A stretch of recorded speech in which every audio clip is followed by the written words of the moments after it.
Welcome, welcome everyone to the 133rd episode of the Home Theater Hub.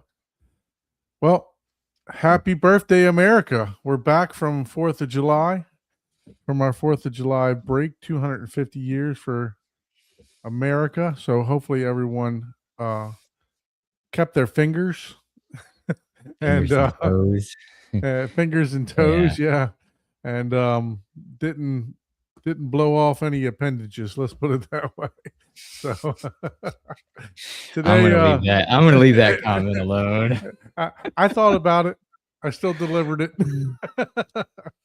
um, but yeah, no, we got Ike's going to join from his phone, and then hopefully Abe will be joining us here I don't even know if very my camera soon. still works. All right. Yeah, camera's working.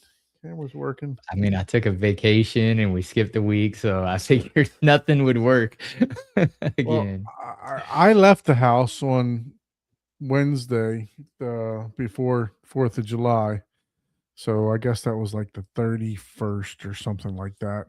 And when I left, I had no internet.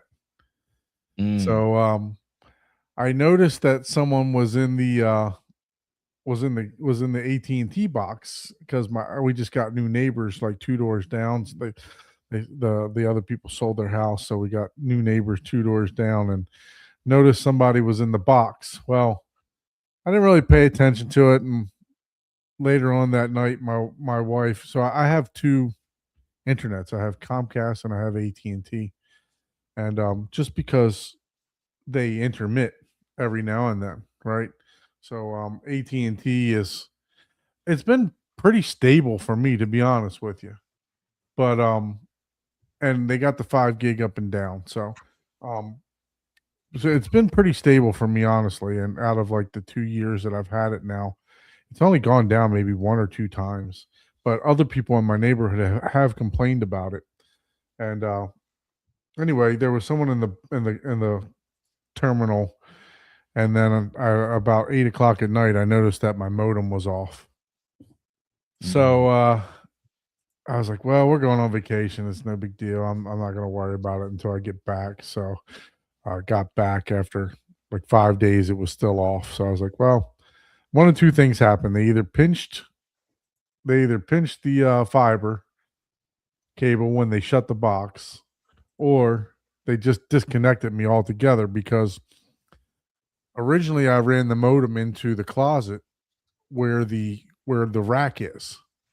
And then I said, well, now I want the 5 gig over here when we started doing other stuff, streaming and everything else like Yeah. that, and planned on getting the NAS. So I had them come out and rerun another wire under my driveway and around the side of the house, other side of the house. So I was thinking, well, maybe the technician thought that I didn't need two wires hooked up, because two fiber optic cables, and he disconnected the wrong one or something like that. So, Yeah. but anyway, come to find out, they pinched the wire and broke the fiber cable when they shut the box. So, I haven't tested it in a little bit, but I was getting the full download speed, but not the full upload speed. So I'm gonna have to test it again. So I was getting like 3 gigs upload and 5 gigs download. So, Ah, but I'll see what happens. But anyway, what's up, Abe? How are you, sir? Doing good. How you guys doing? You're looking busy over there, man. That's what you're Yeah. looking like. I was having some technical difficulty trying to get my log into the chat, and I had to log into Google and do that whole log dance. into all the things. Yeah. It Yeah, so it always happens, I remember what my password was, and I remembered it. So Don't you hate that when it's like, I know this damn password, but I can't remember it. I got a story. This is literally okay. You know what happened to my air conditioner however long ago. It wasn't that long ago. Correct. Right? yeah, it was Maybe a capacitor, right, or something. Yeah, a couple weeks ago. Yeah. As we were going on vacation Wednesday, Jessica said, my air conditioner quit working. And I was like, oh, you got to be kidding me. Her air conditioner or your air conditioner? Hers. Ooh. At her house. So we came back. So that's what I was doing Wednesday evening. So we went over there, and what should have been an hour job at Whatever most, if it was happens. that, we got stuck in traffic for like 2 hours, and yeah. Come to find out, though, as we went to Home Depot, Jessica was like, "Do they have capacitors?" I was like, "I don't think so, but I mean, I guess I'll look because that's usually a specialty thing." No, Home Depot has a freaking capacitors. I didn't know that. Yeah. So, yeah, hers actually exploded. Like, Ooh. yeah, like I was like, "Oh, damn!" Like I took a picture of all the parts, and Oh my gosh. yeah, I mean, it exploded. So, yeah, replaced that and got hers up and So working. Home And Depot had the capacitor? yeah. Really? Wow. Okay. Yeah, I mean, everybody was naming all these specialty AC places, and it's like, "Oh, they didn't have this model and all this stuff." Friggin' Home Depot has them, for Huh. crying out loud. But what are the friggin' odds of both of our capacitors? Generally, we don't live in an area. We get hot days, right? I mean, we get the 125, but those are like 1 or 2 days Yeah. a year at the most, and that's very rare. Usually we'll get up to 100. Some years we'll get 115 for a while, but we're not getting Florida heat where our capacitors are blowing up ever. Usually the compressor dies out. Every But year no. it's a replacement. Yeah, in your area where your air conditioner's pretty much running 80% of the season, 100%. 100? Yeah. Yeah, okay. So I didn't even know. So that makes more sense, right? I mean, and it's working hard, right? That Mhm. thing is kicking on and off a lot. Yours probably cycles in a month more than mine does the whole year I'm using it, Yeah, I set my upstairs to 72 and my downstairs to like 74, 75. Oh, yeah, and I have mine Yeah. set to like 75, Yeah. because it's Wow. just not that hot around here. But It I'm never like, gets "What?" the true 72 upstairs, but I can't sweat and You sleep. got 2 units done? Yeah, one upstairs, Yeah. one downstairs. Yeah, so I Yeah. got 1 unit for this 2-story house, which should have Oh, been man. 2 units. And so that thing's like the little engine that could. I mean, it's just trying, man. It's like Yeah, it's like yeah, like that and then the takes some thermostat's upstairs. special So air so consideration or it's gotta be airflow, yeah. 70 degrees downstairs and 76 upstairs. And I it's mean, Yeah, what I are the think odds? I mean, my air conditioner is probably 20 years old. Hers is probably like 50. Like, what are the 50. odds of My God. yeah, like, maybe not 50, but definitely pretty damn old. Yeah. Older than mine. It might be 50. But what are the odds of both of them, you know? It is a Right. very common problem, to be honest with you. I actually had the AC guy come out and service mine this just yesterday, and of course I got yelled at because I didn't have the right size filters in there. So Uh-oh. Oh. Well, it's like, I have noticed the cheaper filters have allowed it to work better during the summer. yeah, And that's more airflow through. lets more airflow Yeah. through. Yeah. So typically in the summer, I'll replace it with the cheapest air filters. Then maybe towards spring and fall, I'll put the better ones in there. But yeah, it definitely helps a lot. Yeah, all those ones that do like the what is it? The Allergen, the allergy Yeah. filtering and You gotta all that replace stuff if like you that. use those, you gotta replace them monthly minimum. Yep. Yep. Like Yeah. monthly. Yeah, it comes with the ones that you wash, and I'm just not gonna Yeah. wash them. Yeah. But Well, I've got Yeah, those but- Blue Air, like personal air filters in the rooms. These really nice ones. So I figured, okay, I'm not getting in the whole house AC system. I can put the cheap thing in the ceiling. Mhm. And because I've got a nice in room, like Blue Air air filter, which I leave that Yeah. one running tonight. Yeah, I was speaking of air conditioner. I was looking at alternate. Do Oh, we have some alcohol today? Oh, it no. alcohol? It's not. This is a Bourbon. special. Oh, Bourbon Oh, I gotta County hide my Stout. face. There we go. macaroon stout. 2024. Wow. Yeah, this is a Fancy. very special happy 250th, Oh my gosh. right? Let's see. I don't even know if it shows. I got a Bourbon clip. Country. What the heck, man? There it is. There it There is. you go. Brand macaroon stout. Heck Check it yeah. out. Yeah, We we're got- gonna we- try this out. We SpongeBob got SquarePants. the official alcoholic beverage after the 4th of July for the first time in a while. So Oh yeah, this is the official. I mean, this is the inaugural 250th, right? The inaugural There 250. And we you're go. supposed to Oh, pour oh, this. It even oh, says yeah. on the back Glass too. in a You have to snifter. raise In your a pinky snifter. when you So drink Got the pinky and everything else working. yeah, look at that. Oh, look at that. It's like molasses, man. That is pretty thick. Ooh, that's like almost like Guinness looking. Oh, it's Guinness is like water, man. That's not even a thick Give her- beer, man. Really? That's man, Don't I lick tell that you. bottle like that no more. You might excite somebody. Oh my Yeah. goodness! Wow, that's like ooh, that's some Yeah, stout there. that is That I'm is gonna a let that stout. breathe a little bit. There we go. Oh wow! That is pretty, Paul is gonna. What's the proof on that, Paul? you know, I would have to get a pair of binoculars out. I was Maybe trying to spot it, but I couldn't spot it. Where does it say it? do you guys Might be see able to it? read it if you get it focused. Well, let's keep trying to, it keeps doing this thing like, oh, hey, you're trying we to. go. it's There we trying go. to Oh, was that Surgeon General consumption 5 cent birth return. defects? No, what is? Turn it around the other way. Let's see. Oh, There's nothing there. I don't know, man. I don't see it. it's on here somewhere. I'd God probably damn it. be better off looking it up. Yeah, at this point, all right. I don't know. Nope. I don't know. No, I don't know. That's Here, hold on. Let me get it. Maybe I can read it. he's gonna get his magnifying glass out. His old man glass out. No, I don't see it. I know it's pretty stout, but It is, What's going on, Nelson? How are you? Thank you for joining, everyone. Appreciate you. Thanks for joining us from our week off. Once again, hopefully everyone had a fantastic 4th of July and kept all their appendages. yeah. All your digits. yeah, I don't think it's listed. Not even least- it's not even on there. Yeah, it's like, nope, we're not even gonna tell you. I think it varies. It's like 15 to something. Well, So it's your still- partner asked, do you want her to look at the bottle? Oh, here it is. Well, it's on. Oh, I thought it was 6%, but it's 14. Yeah, you better pour half of that Lordy. back in.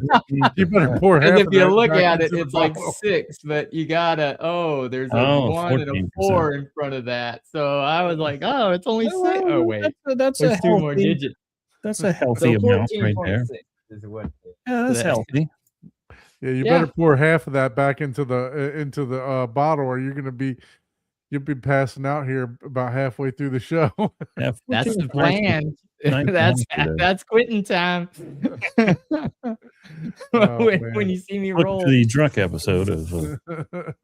Hey, we don't mind.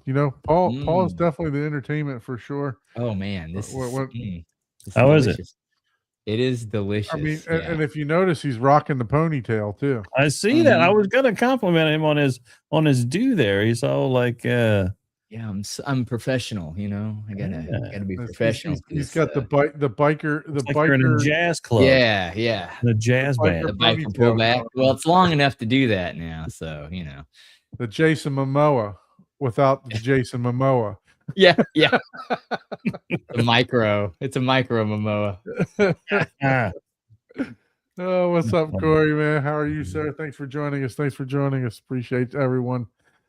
And so how was your week, Abe? I know that you shared a little bit of information about a project you were working on. yeah, very happy to have finally finished up the theater in North Carolina for a client there.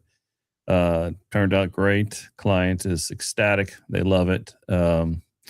Looks good. It's kind of. I have some pictures I'll show later on, but it's got that. I think I might have sent a video to you, and we'll take a look at it. But it was good. It was actually a very nice kind of simple entry level theater, kind of a classic, ode to old Hollywood.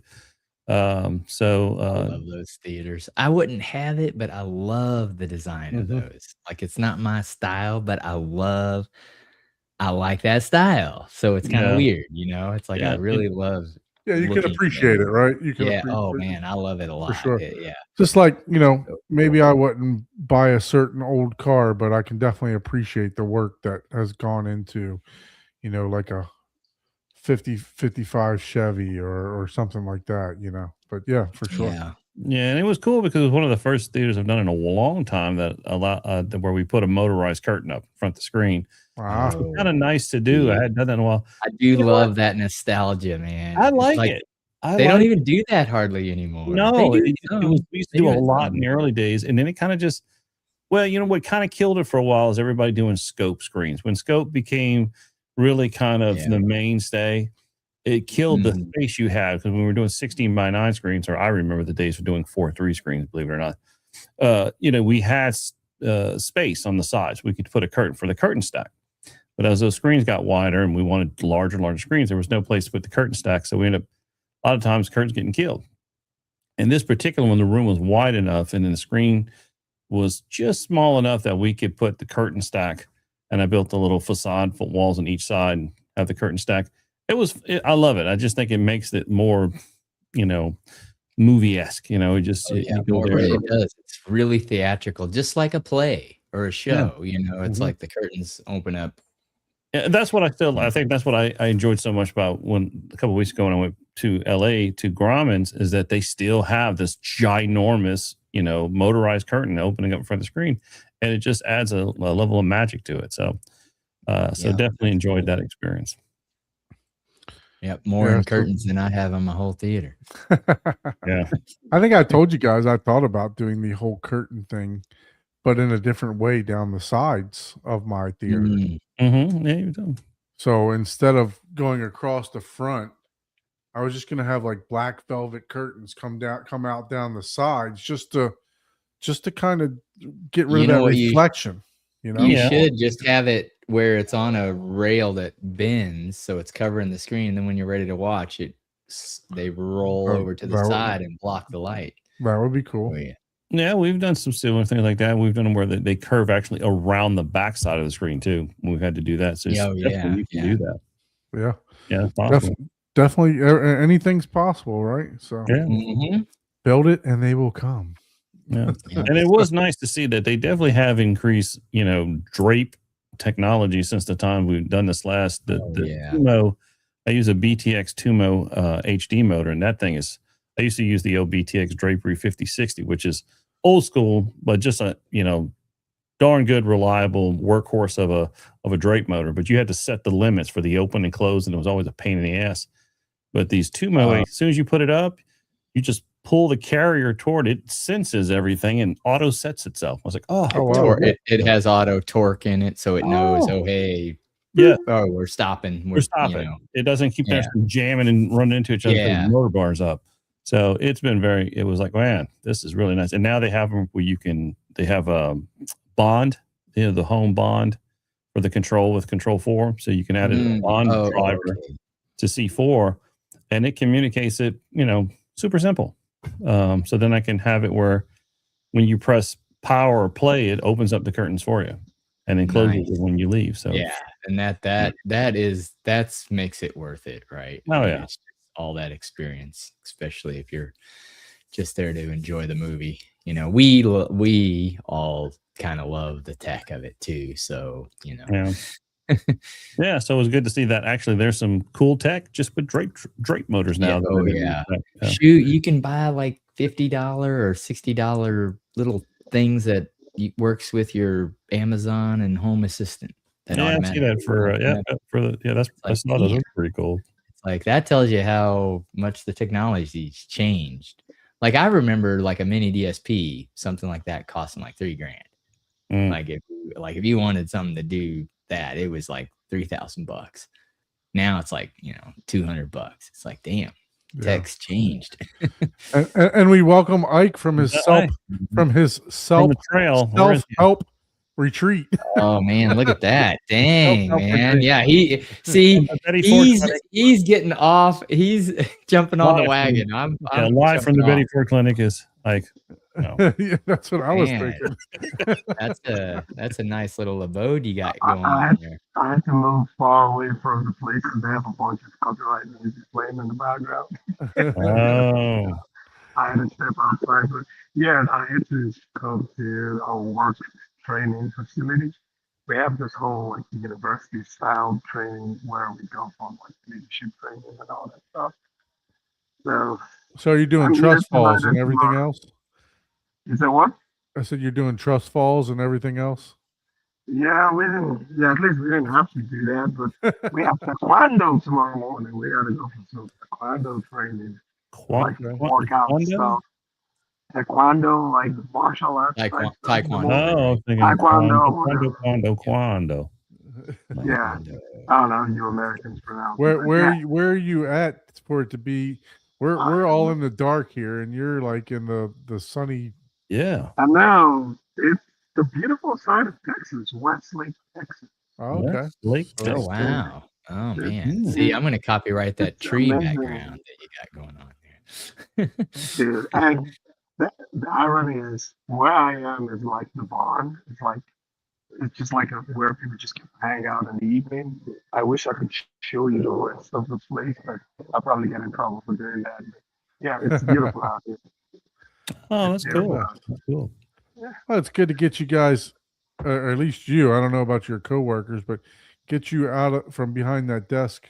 You know. Yes, yes. That's So- why I jumped on the opportunity just to at least get out the house and then this is the first time in what almost 8 years that I get to my team has actually come together from the entire U.S.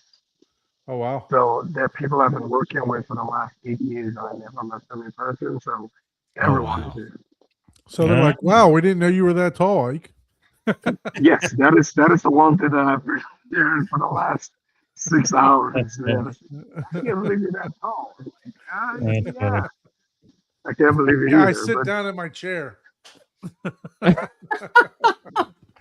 yeah, Oh, yeah, that's it's funny. fun just finally getting to meet a lot of my teammates, people that I hired, people that I work with every day, and never met them in person. So, yeah. That's cool. That's That's cool. awesome, That's man. cool. Well, thank Yeah, you for well, bringing us. let's start home. Yeah, let's start home together. Enough with the work stuff. Thank you for bringing us into the Betty Ford clinic. Thank Yeah, you. Appreciate right? I know. Did they show you any movies there, or were they all like that. mandatory? So- They're playing Reefer Madness at 10, aren't they? High When, times. when I go back in, I'm gonna try to take some pictures of some projectors we have in Creasy. Well, everything is Creasy projectors. We're Oh, talking nice. about- yeah, I'm Very like, nice. I can't believe you guys are just using this for PowerPoint. Yeah, they got some real good stuff. Some nice and some DLP high-end 20 DLP projectors too. man. Oh, 25,000 lumens to be able to shoot during the daytime, I guess. Exactly, and do all the light shows and multiple stuff. Very good. Very good. that's Well, great. you're making me seasick walking around. You're like my wife pacing when you're talking back and forth. Yeah, I didn't just want to stand and No, you're good. You're good. So, how was your 4th of July? Did you have a good holiday with the family? yeah, we did plenty of fun. Drilling, swimming, relaxing. It was good. Very good. Glad to hear. Yeah. And Paul, you're just coming back from a vacation also, right? Mhm. Yep, I went to Cripple Creek, Colorado.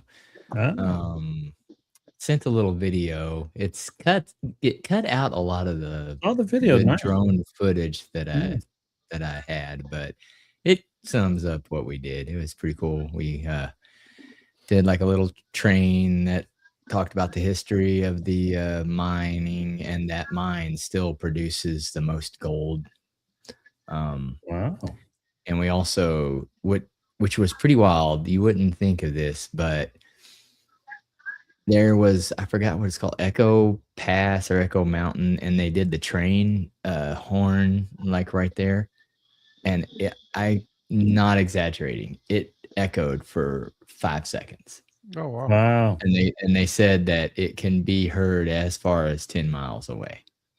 Oh, wow. I was like, dang. I was like, well, that explains it. I mean, it was a long time. It was pretty wild. I was like, damn. Well, that's some slap echo right there. Yeah. Yeah. Five crazy. seconds of poo, poo. I mean, and you could clearly hear it. Like, I was like, dang. Like, it was even the guy that operates the train, he was like, and it was an old coal train. Like, we were literally getting coal splattered on us from the engine. Wow. So That's it cool. was the first, as we were leaving the station, it was like, oh God, ah. We're all dying. Hey, a little emphysema ain't never hurt nobody. Yeah, it's like, oh, I got black lung just from friggin' leaving the station, you know. That's cool. But yeah, that was pretty fun. We went. Now, was on that a another camping trip or a hotel stay? camping? Okay. Yeah. We stayed. Thursday night. We all worked Thursday, but we took off and we stayed like at the edge of Kansas because it takes forever to get across Kansas. And then we drove like another 4 hours or 5 hours to the campsite. We also did Royal Gorge Bridge, which is pretty cool for people that haven't seen it. It's really fun. And there were friggin', kid you not, there's a picture in my little video. There were people slacklining across the Royal Gorge. Hmm. And I don't know if slackline is like where you're basically on this rubber band, like, you know, it's like just that wide. And I mean, Royal Gorge, this is high, like extremely high. Like people down below are like little specks, Yeah. you know, and these people are like, I mean, it just getting the rope across there was probably like 30 grand just to get the line strung across there. Cause I mean, this is a huge bridge, and they did one above the bridge and then one across the actual gorge out in the middle. And they were doing it, and man, they were like slipping, and then they would like be able to catch themselves sitting on it. That's how they would catch themselves. And I'm just like, damn, man, and I mean, it was windy. We're talking like there was probably like 40, 50 mile an hour gusts, and these people are slacklining across the Royal Gorge. I'm like, that's insane. Yeah, it's definitely something I'd pass on. Yeah, I was getting nervous just looking at it. I was like, oh, that is giving me I mean, that was just like just looking at the line, because we were on a tram going across and we could see the line. And I was like, are people climbing across? And I was just thinking people were climbing across, like, you know, doing the whole like hand over hand friggin', you know, no, they were slacklining. They were walking across that thing. Like, oh my God. No, sir. So Wow. Yeah. No, so for me, we actually took off the 1st and came back on the 5th, but I took off an extra day for Monday just to relax. So I didn't watch any movies, just to give you guys a heads up, but I was participating in the movies. Oh. So I went to Universal Studios. So got to see a bunch of Marvel stuff, got to see a bunch of Minions, and got to visit Epic, which is all the new Harry Potter and Mario World and all that stuff. So that was pretty fun. So Cool. got to do all that, and then for a relaxing day, went to SeaWorld. I hadn't been to SeaWorld in probably, I don't know, 10, 15 years. Went to SeaWorld just to watch like all the dolphin shows and the whale show and everything else like that. So we just did a bunch of shows. Didn't even step foot on one roller coaster at SeaWorld.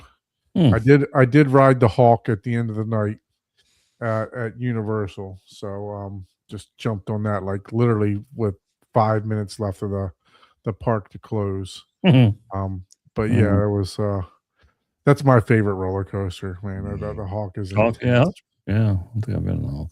So it's Wow. but yeah, I got to do all the cool 4D rides and stuff like, for the Spider-Man ride is still awesome, man. Even though that thing's been around for quite I think I remember that one. That was pretty quite good. some time. You ride around in a cart, right? So you're in a Oh. cart, it does all the rocking and everything else. Yeah. You wear the 3D glasses, and stuff is like characters are jumping on the car and the car is rocking That's the around. 4D ride, right? That goes through the like a movie type. Mhm. Yeah, that's a Yeah, good one. yeah. Mm. Yep. So it spins you around and you go around and there's different screens set up throughout the yeah, it's cool. It was really cool. Um we did the Mario Kart in Mario Land. That Ah, was really fun too. Um my son, he for some reason he's getting more aware of his surroundings. So before he would ride anything and everything, but now he's kind of chilling, pulling back a little bit. He's like, well, I don't want to ride this and I don't want to ride that. So mhm. we didn't do a whole lot of the crazy rides, but yeah. So it was fun though. So that's how I participated in the movies this week. Yeah. Um, by actually doing the rides. We did Mario Kart. We did Despicable Nice. Me. We did like I said, Spider Man, Harry Potter. It was cool though. So it wasn't cool as weather wise, but it No, was still Florida heat. Orlando. yeah. Too, So it swampy. really honestly, I thought it was going to be worse. When we got there, we stayed at the hotel on Thursday. Thursday. Yeah, we stayed at the hotel on Thursday or Wednesday, one of the 2 days. I can't remember, whatever day we got up there. We left on Tuesday night. We stayed there Wednesday so that we could enjoy the hotel. The hotel has a huge splash pad for kids. It's got a so-called lazy river that's like a rapid river that pushes you around. I Has love tons of those. water slides. All right. Um, They got two some ways to huge stay pools. cool. Yeah, two huge pools. So we spent the day there on Wednesday. Then we went to Epic on Thursday. Both Universal Studios in Hollywood on Friday, and then SeaWorld on Saturday for 4th of July. They had a really cool drone show and firework display there. So Oh, did that. And then Sunday we got a nice late checkout. So I think like a 4 o'clock checkout. And then we drove back. So Hmm. other than that, I've been watching a lot of football. football. You watch the football? Football. So my wife is from Brazil, and obviously, we have to watch uh football whenever the World Cup comes around, and I really do. I enjoy it too. I played when I was younger. Played a lot of soccer when I was younger, travel soccer and everything else. But yeah, so I enjoyed it. We watched it. Unfortunately, the U.S. and Brazil both got their ass kicked. Mhm. So neither one of them are in the tournament in the cup anymore. But Yeah. we're still watching it. We watched a little bit of Morocco, France today. So but yeah. So that's what I've been watching. How about you, Paul? I know you've been collecting over there. Yeah, I have bought some more stuff. Whenever I forgot to add the 4K cars to my collection on Prime Day because I was like, Oh, oh man, I forgot to add that. But I am gonna probably order the First Blood Rambo. Mm. the new one. Which brings me to one of the movies I watched. So every now and then there'll be like little YouTube clips that'll show like scenes of movies and stuff like Mhm. that. And that gets me motivated to watch some movies. And it made me want to watch Rambo First Blood again. But I was like, oh man, I don't have the 4K of that. I was like, I bet you that's probably a pretty good, as far as the video, since it was done on film. I mean, I haven't looked at it, but I was like, I would be surprised if it wasn't done on 35 millimeter film. Yeah. Great movie. Yeah.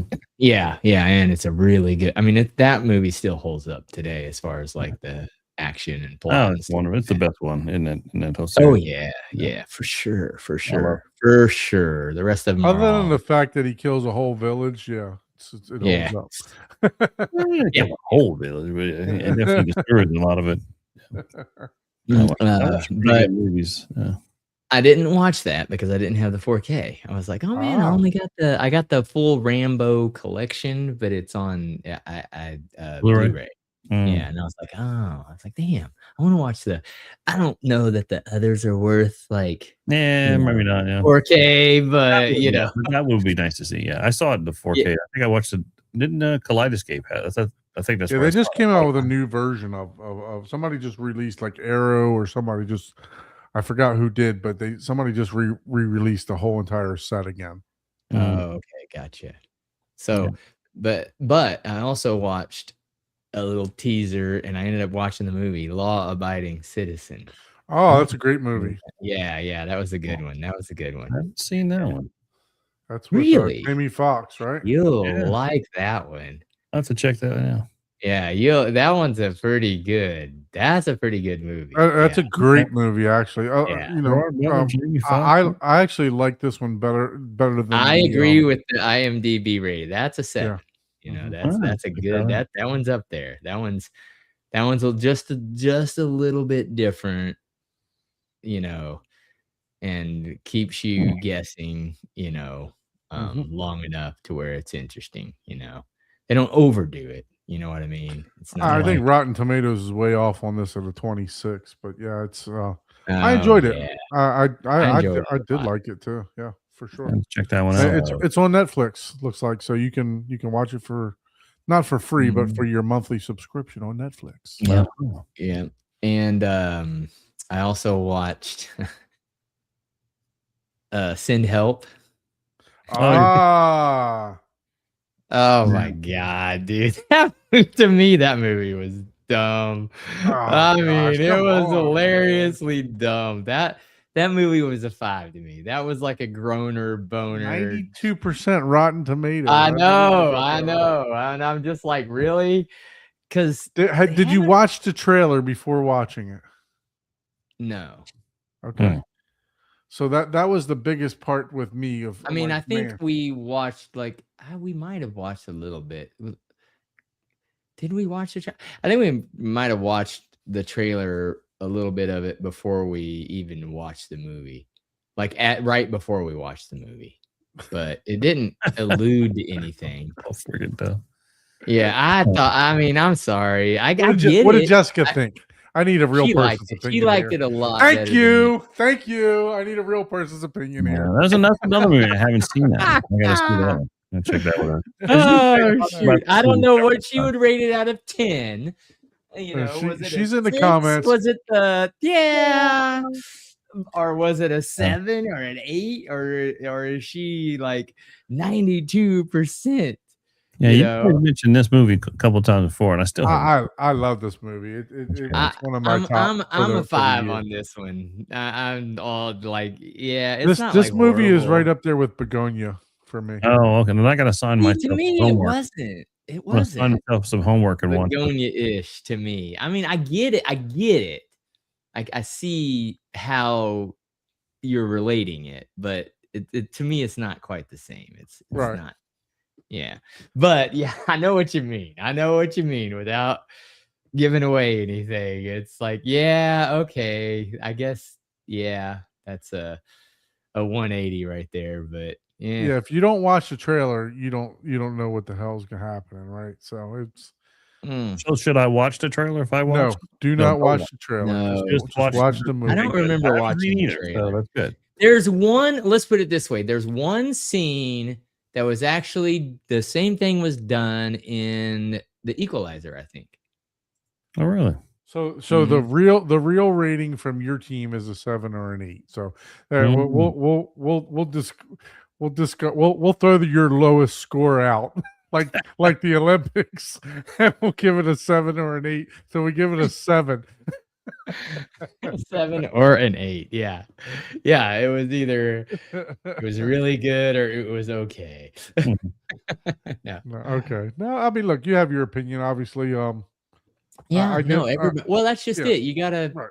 everybody has an opinion, right? That's Some why they movies make all different types of movies, right? Exactly, Exactly. You exactly. know, like You I know? mean, like American Beauty to me, everybody loves that movie, but I can't Yeah. stand it. I You know, like that movie. Yeah, Yeah, it's a good yeah, movie. there's people that absolutely are like, "Eh, no, I don't get it." So, we did see Sin Help, and okay. then we watched The Rip.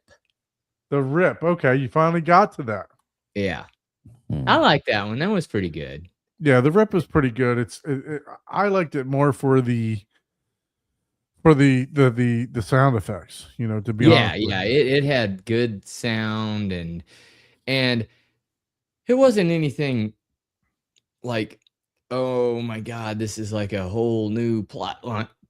It's like, man, they've done this plot before, you know? Hmm. I guess it Right. depends on how many movies you've seen, right? I mean, that's the thing about movies, right? If you haven't seen the same situation 2 or 3 times before, and this is your first iteration, you know, that movie may be way more amazing to Mhm. you, you know? It's like, "Oh, wow, this is amazing. I didn't even see that coming," and, you know, and it's like, no, no, that's been done," and, you know There's actually two police officers. You know, I live close to this town Hialeah, so it's about 40 minutes away from where I live, and there's two police officers actually suing for like defamation and stuff like that, even though they were never mentioned.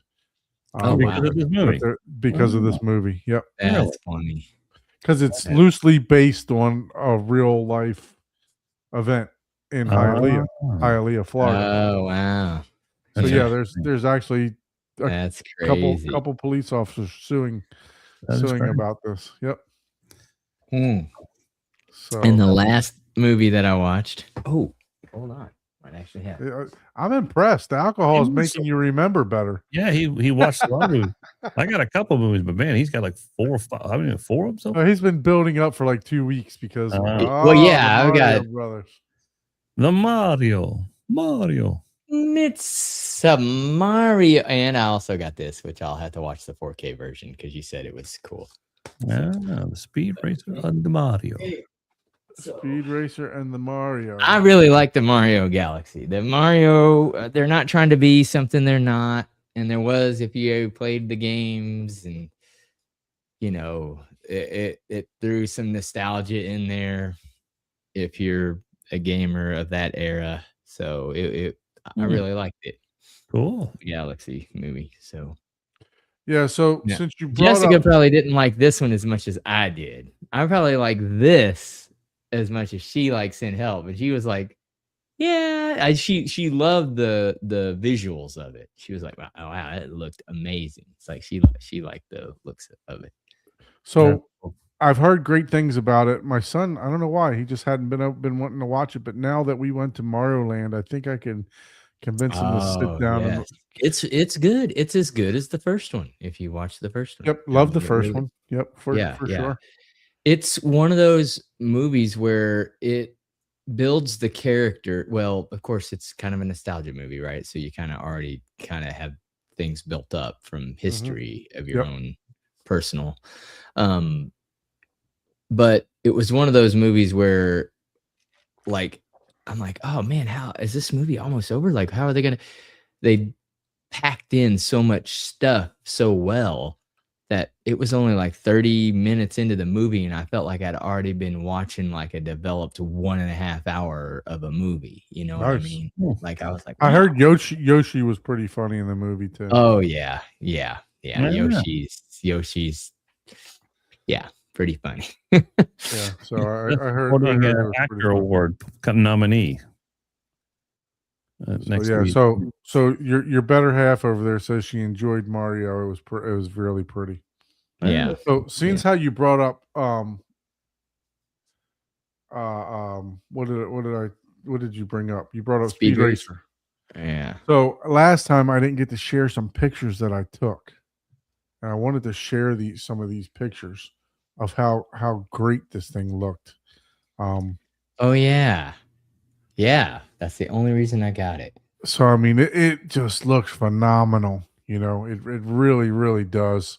Yeah, These are the kind of movies that are getting me motivated to start my little mini theater and because I want to get like a 77-inch OLED and right. just do like a 2-seater, you know what I There you mean? go.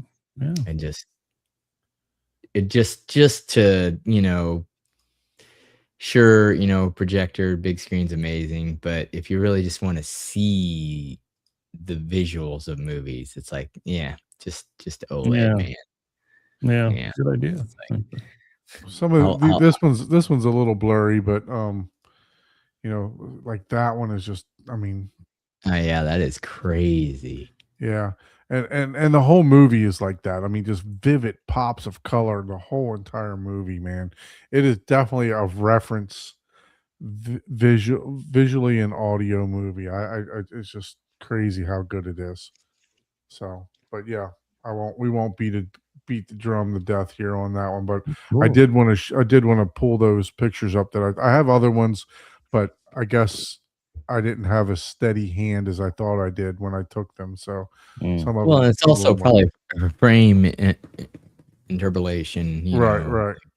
Yep. I So mean, it. what you see with your eyes is 20 frames, Mhm. So Yeah, a camera is much faster than the eyeball. for sure, So, for sure. So, but yeah, no, definitely. I think you're not gonna enjoy the movie, but you're gonna yeah, enjoy. yeah, yeah. color. I thought they made a new one. I thought that's what all the No, hubbub was they about. all they did was just. I Remaster. mean, Yeah, because I was a remaster. Speed Racer guy in my youth, and it wasn't anything like it. Because Speed Racer was way more of a serious character, Mhm. like crime fighting, Yep. bad guys, and nah, they turned that into where he was like, it's just a little bit different. There was some comedy relief, obviously in Speed Racer, but it wasn't ever like he was just this. I don't know. The movie didn't, to me, quite do it justice on the premise of it. Kind of like Fall Guy, right? Like Right.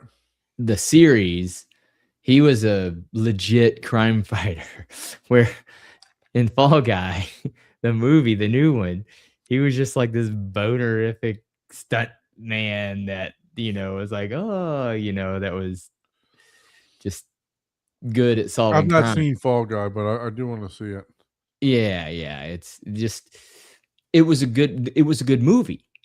Fall Guy the movie was a good movie, but it was not, to me, you have to just unrelate it to the series, the original Fall Guy series. It wasn't it wasn't like that. So I had intentions of watching a movie, but just didn't get to it.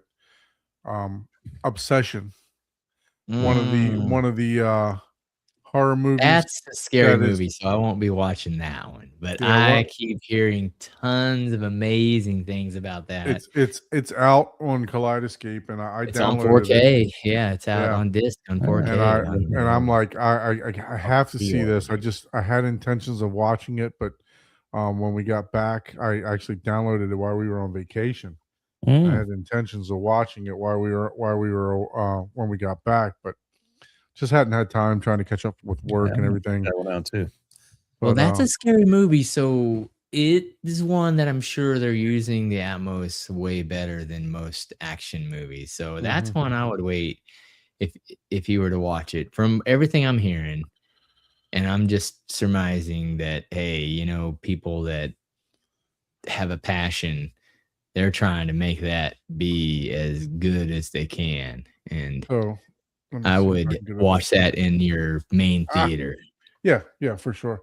Well, I mean, Close. it's on Yeah. Kaleidoscape, and it's in the new cinematic 4K version of Oh, it's in Oh. the new cinematic version. cinematic 4K. Mm. Wow. They also have it Dolby Vision HDR10. And That's nice. SD, yeah. So the thing is, I don't have Do you have the new I don't K-scape yet? I do though? not have the new K-scape, and I'm kicking myself in the ass because I didn't order it because I knew I was going away on vacation, so I didn't want it sitting at my front door when I was Yeah. going away. So after our show concluded, the previous week, I'm like, well, I'll wait till I get back. Well, I have had some recent orders for the Kaleidoscape, and unfortunately, they are on back order right now. Yeah, I Oh was gonna say they're man. back order right now because I have an order out for it and I'm not gonna get it yet. So. Yeah, so it's gonna be Gonna be a while. 2 weeks to a month is what I was told by the rep for our area. I think Yeah. he covers your area too, Abe. So Okay. Yeah, but yeah, I won't see mine for a while. I don't think. Dang. yeah, Dang, so man. unfortunately they Dang. are on back order. I mean, But, I'm curious to see what people think well, about listen, that I mean, Jeremy was on the that's- show. He came on Tech Enthusiasm. He came on and he talked about it. He's got one. He's actually got some people, some customers that have actually you know, got the player already. And Oh wow. go to his show, go to his channel. He's talked about, differences in movies for HDR10 versus the Dolby Vision cinematic version. So make sure you check it out because Oh yeah, definitely. he's actually thinking that the HDR10 version of the cinematic version is better than the Dolby Vision version Mm, of the cinematic Well, version. I can So see that. it's Because well, and they've done this before, and I think even whenever we were at CEDIA, some people had kind of mentioned it, right? Because you know how everybody was dogging the 1080p Kaleidoscape, right. right? But it had it had HDR, yeah, 1080p with HDR actually can look good in the right. and people literally couldn't tell the difference. And it's like, yeah, Mhm. resolution isn't the Isn't everything? resolution is a very specific requirement, right? Mhm.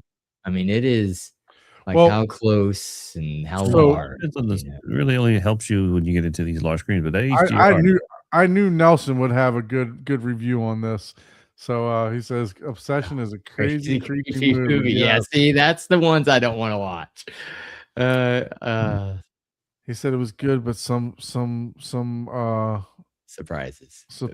in it, but it was Yeah. predictable. Okay. Yeah, I definitely want to watch it. That's good. That's good. Yeah, it Ike sounds like says a that- really great movie. And I read an article that Films at Home is still how I know him. He's got a different channel. I should Mhm. have such a horrible I think his memory. name's Jeff, right? Yeah, Jeff Russo. Russo Yeah. or something. Yeah, we've talked about him before, huh? Mm. Yeah, really, really cool guy. I don't know him personally, but you can just you just kind of tell. You can just tell people that are legit passion, and he even has articles, and he actually has some writings that actually are part of like the movie back or pamphlets of some special edition movies and stuff. So I mean, he's like really passionate about movies, like legitimately passionate. I wish I had that kind of memory. I probably be a little more passionate about the art, but I don't. So I Yeah, just enjoy the movies as I see them. But yeah, back to the Hold on. Kaleidoscape and the new. If it is anything like, like a 1080p with the same HDR color chroma, looks so close at a distance, you literally it looks the same as like 4K. Yeah. Like 4K, the Jeremy color is saying, made a bigger difference.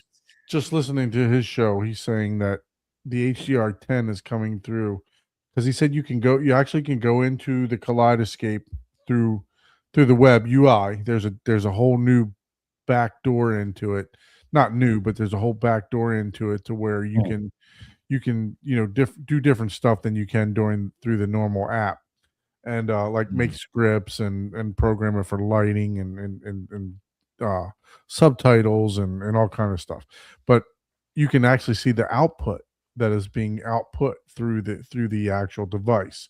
And he says most of the he said most of the HDR10 is being pushed through 444, but Oh wow. the Dolby Vision isn't being pushed through the full 444. It's like pushed through like 422 or 442, 442. So it's not being pushed through the full 444. Mm. Gotcha. So that's just from, but I encourage everyone to go over and check out Tech Enthusiasm. He's definitely on top of that. He's messing with different settings and everything else like that to try to get the absolute best out of it. But yeah. So yeah, that's my story about the Kaleidoscape. I was hoping to have one, but I knew it was going away, and I did not want to leave it sit on my doorstep while I was Yeah, just I send me wouldn't the want that either.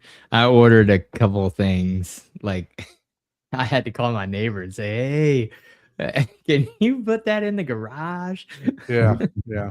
I ordered a really expensive coffee grinder. Oh, okay. You know, That's I cool. was like, "Oh, damn it!" It was like sitting right on my porch, which, you know, nobody grabs anything around here, but still, you're You just never like, know. I don't want a multi-thousand-dollar item sitting on my front Mhm, porch for just some mhm. kid to be like, "Oh, what's this? Oh," and Yeah, it's like, you know, for because it's sure. not, it's generally if it's something like that, it would just be somebody just being foolish. Hmm. They probably wouldn't even know what it is and just go. Yeah, they wouldn't have a clue, but So how about you, Abe? Were you able to partake into any movies Yes, this past? yeah, I did. Actually, my dad came over for the 4th and got to hang out with dad, and we're both into movies, so we got to watch a lot of movies together. But one in Oh, particular nice. that neither one of us had seen, Escape from New York. Kurt mhm, Russell, look that up there. mhm. Kurt Russell, Lee Van Cleef, Ernest Borgnine, Isaac That's on Hayes. my Plex. Yeah, great That's an movie. old. Old one. And it takes place in the futuristic time of 1997. Can you believe that? Oh, It was yeah, yeah, 1991 in the way in future. the future. Way in the A future. future that will never happen. Yeah. Where basically the island of Manhattan has been turned into a prison colony, and everybody's dumped that. Mhm. And then the whole purpose is and Snake is this character played by Kurt Russell is this badass guy that essentially some terrorist group kidnaps the president, and they basically dump him in the prison or hold him for ransom in the prison in Manhattan. And then he's like the only guy who can they can drop down in there and like rescue the president from these gangs that have taken over this prison colony in Manhattan. And it's pretty interesting, man. I mean, and some pretty heavy hitters for the day. Lee Van Cleef, which you know from Good, Bad, and the Ugly. He's in there. And I mean, Isaac Hayes plays like the big bad guy who like runs the whole, prison colony there in Manhattan. So it held up. I mean, the movie was made 1981, I believe. It's a John Carpenter movie, but it was entertaining. So definitely encourage people who want to go look at some kind of old school, crazy movies. This is one of them I think that was just very well done, very entertaining. All right. So Yeah, definitely. that's a good one. That is a good one. That's Now, I I've know not that they seen made that one. I'm going to see if they have it on Kaleidoscape. Yeah, I hadn't checked. That was my next thing to check to see if they have Escape from New York on Kaleidoscape. Now this was made in 1981. They made a new one, Escape from LA, in 1996. I haven't seen that one, but from what I read, this was the better one. The original one made Escape from New York. But definitely a fun movie. Very interesting to watch. Kurt Russell's character is pretty interesting. And believe it or not, I'm telling you, Aunt Adrienne Barbeau was kind of hot in her day. Let me tell you. Kind of like, okay, I never really paid attention to Adrienne Barbeau because he was before my time, but that Well, movie kind of shows her off pretty good. If we want homework, there's definitely a lot of movies that start with escape or have escape in their names. Yeah. Yeah. Oh Yeah, yeah, I'm I like, forgot. "Wait, Has what?" anyone watched? We committed it, but it wasn't like a No. hard commit. Bulletproof Monk. No, I don't think we ever heard Watched from it him. No, yet. we I have watched it before, so to me, I don't think it was I agree that with Greg, bad, too. but That intro theme song was really good for the we Escape from New York. did commit to watching that as homework, and I haven't watched it yet. But Yeah. Yeah, great.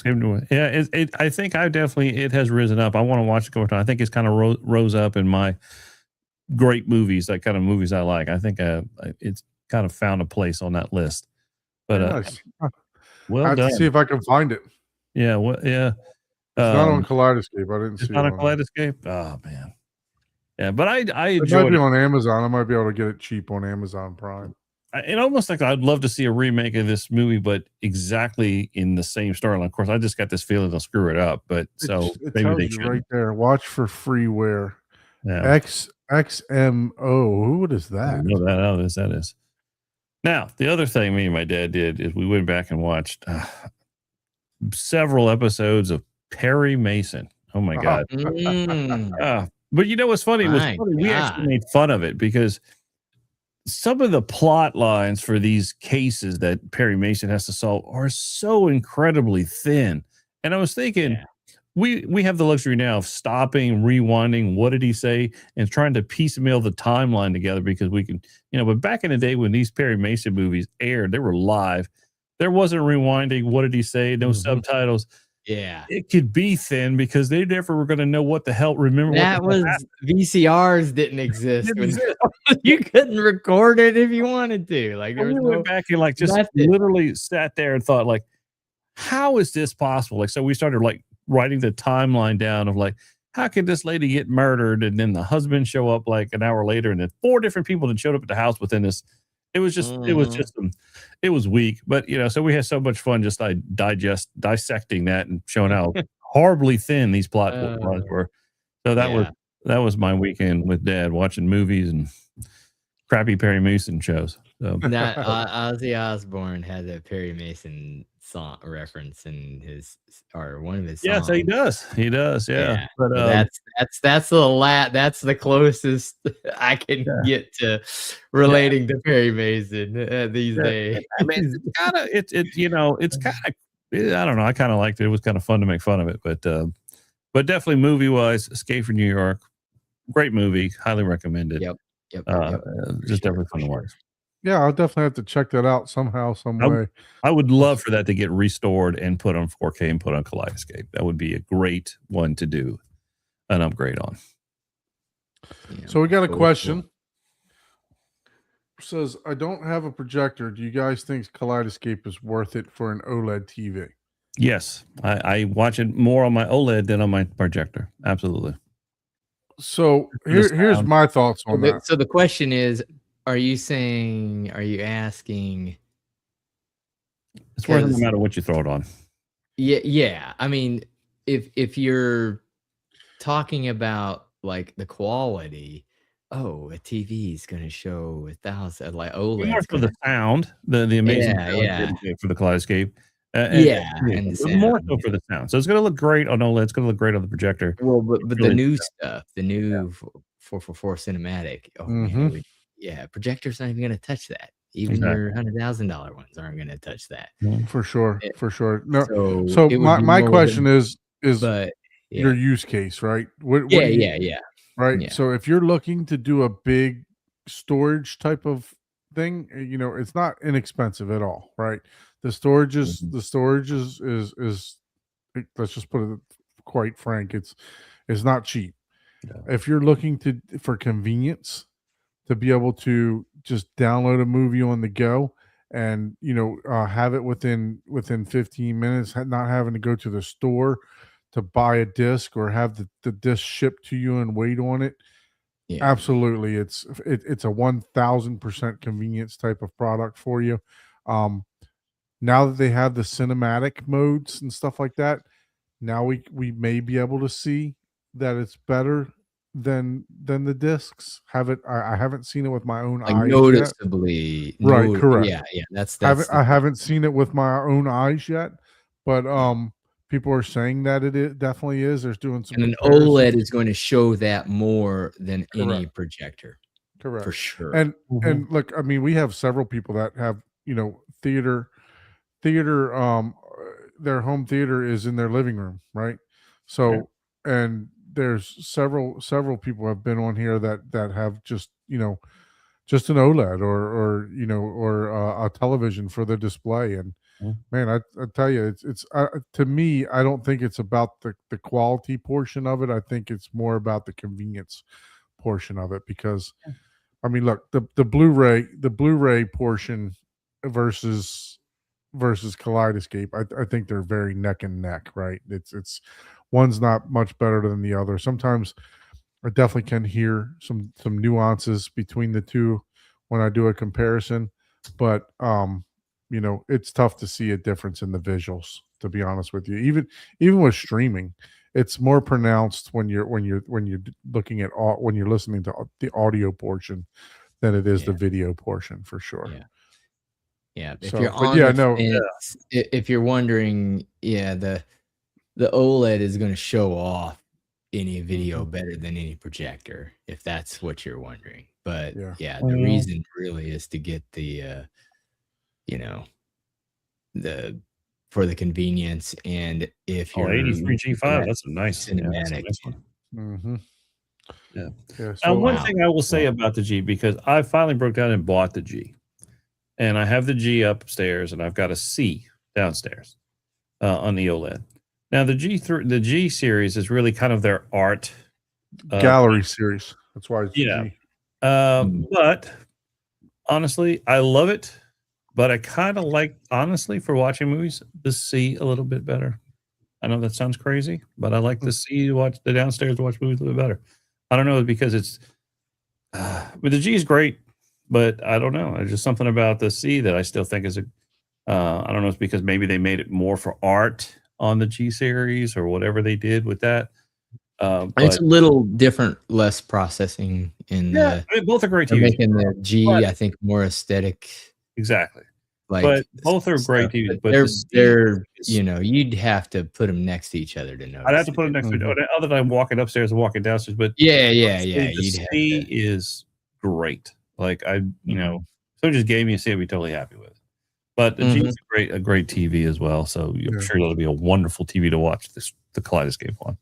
So Mikey Schramm's on. Welcome, Mikey. I know your name from DJ's show. So, but yeah, no, look, I mean, for me, the Strato K, I'm going straight to the projector with it. I'm not even going through my processor, because my processor is going to scale it back to SDR, right? So I'm going straight to the from, just to see how it does, on filmmaker mode, to my 8K my 8K projector.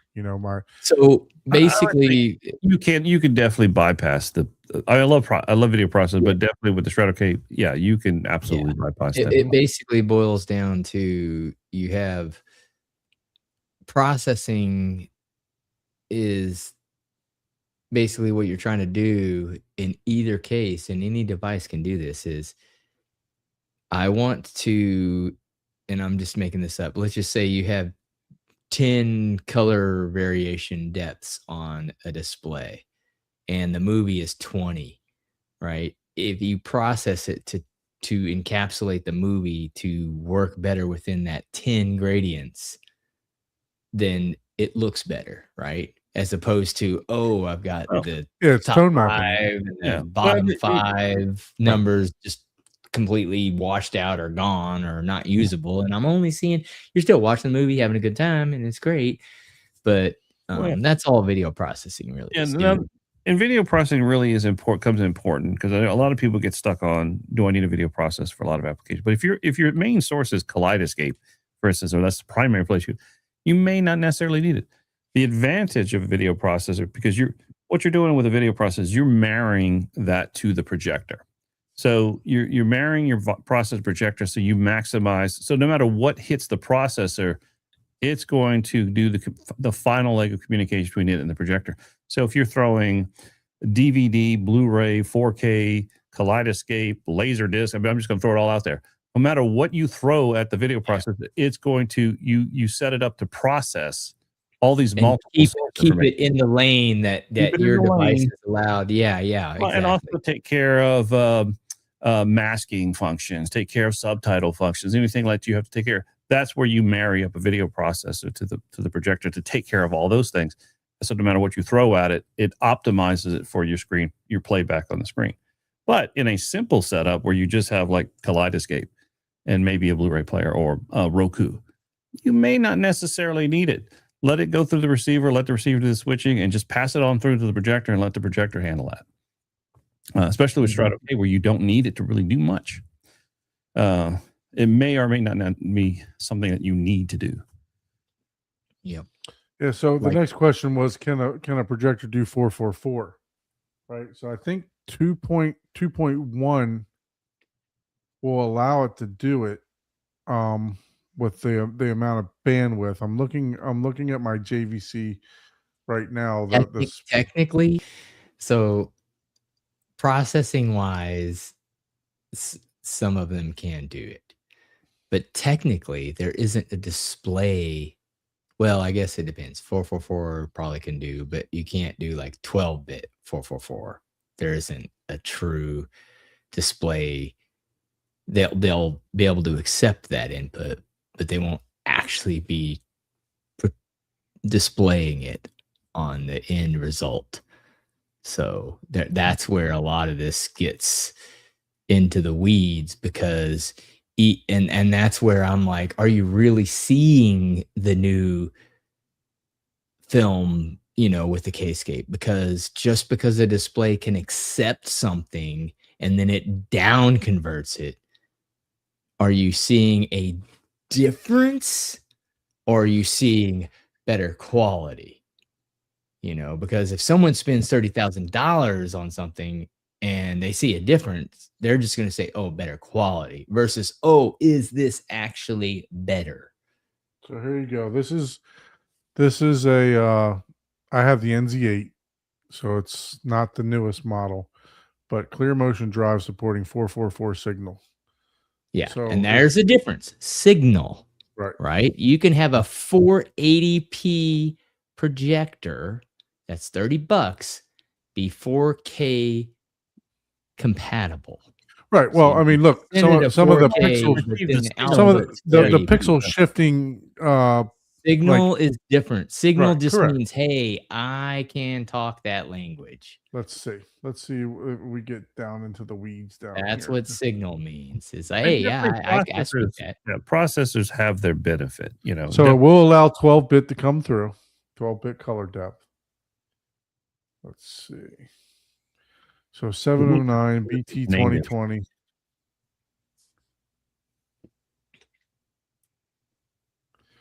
And I know that video signal range, let's see.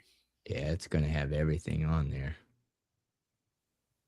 Let's see, that's just it. Well, there it is. Color spec range, auto, YCBR 444, YCBR 422, RGD. So yeah, and the YC, it should do 444, but like you see here, 4422. Well, it depends on the source. Yeah, what if the Mhm. source can output? Yeah, it's just saying it can accept You can both. accept it. Yeah. Yeah. I mean, anytime I can put a processor, I put a processor, because there's just so many more benefits to it than just Yeah. It's just making so it marries up with the projector, so I can throw anything at it, and I know it's going to be optimized for it. So there's always benefits to the process if you can add one. But I mean, for me, I want to see what it can do, right? yeah, Especially right out of the box. I want to see if I need a processor. right. Yeah, like something like Strato K, you may not. I'm saying, yeah, you Right. may not need it. Yeah. My Epson can just accept. like I don't know I- what it does. It can only do 12-bit 422. Like I can put a 12-bit 422 signal to it. So I Okay. just like I did with the won't do Revolution, 444. right? And I bragged about the 8K upscaling. I went directly to input number 2 on my JVC, upscaled it through the Revolution, and then just allowed in filmmaker mode, just allow it to pass through. But yeah, man, I mean, I was blown away with what the Revolution was doing. So, but you know, and very well could be the same exact experience with the Kaleidoscape, right? So Yeah. once you get these more uh Yeah, I'm the looking forward to 444 and seeing it. 422, yeah. It could make a huge difference. I mean, to Mhm. me, I'm like, I as went an to look. engineer, that sounds more plausible of a difference than, oh, 8K. I'm like, dude, what? You don't, yeah. It's not how our eyeballs work, but okay, whatever. But with the color, yeah, yeah. I mean, because So Nelson says the JVC output's 422. okay, and that's what I was wondering. Because and JVC that's just will it. says low A lot of 44. things. There's a difference between accepting an input and then outputting What it. about the I don't know where. Barcos? The That's a good Bragg? question. Let's see. Let me look that up. Yeah, and the Because I thing know is, they do full Rec though, 2020, right?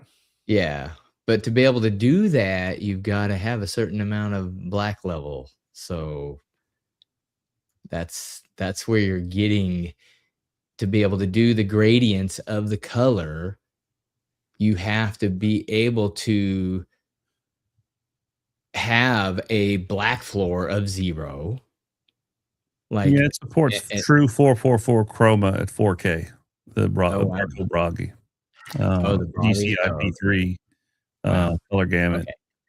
At, So yeah, so it must be 120. so bright, because that's another thing you can shift, right? Because it's really a relative difference, right? It's like you have one color, right? Like just like on my backdrop, right? You have like Yeah. red, red, red, red, red, red. That's just red. That's all red, but there's gradients of that. And now imagine adding like 10 times the gradients, and it just gives you that more sharper to your eye, and it's the brightness of those colors that fade that give you the perceived resolution difference. And that's why you can see a 1080p image at HDR that looks like a 4K. Yeah, according to this, You it can do 4K 60, 444. Now, of course, obviously, if you blow up the image to where you can see the pixel difference, then obviously that's a whole nother conversation. But for your average home cinema person that's watching YouTube, no offense to all the millionaires that are watching us, the average person doesn't have a 300-inch movie screen that's watching Right. us. Just saying, you know. What's up, Nelson? Maybe Hey, Abe's client, you know, people watching him are like, oh, what are you talking about? Did you already get your order placed and received? Yeah, it did. But I haven't received it. I'm still waiting. Oh, okay. So you're still waiting for it. Yeah. Still waiting on the check to pass. Yeah, I got it through Value, and they're haven't gotten it in yet, so I ordered it immediately. I just wanted the 4K GUI actually, Right. you know. Nice. But interesting, you know, all this stuff with this new Kaleidoscape. We'll see what happens. I mean, accepting a 444 signal and outputting it, no TV or projector really does it unless you get like a professional thing like a Barco or a Christie. Yeah, it's always going to come. Like, there's no display Right. or 12-bit. I know for sure 12-bit. Yeah. 12-bit 422 it could do.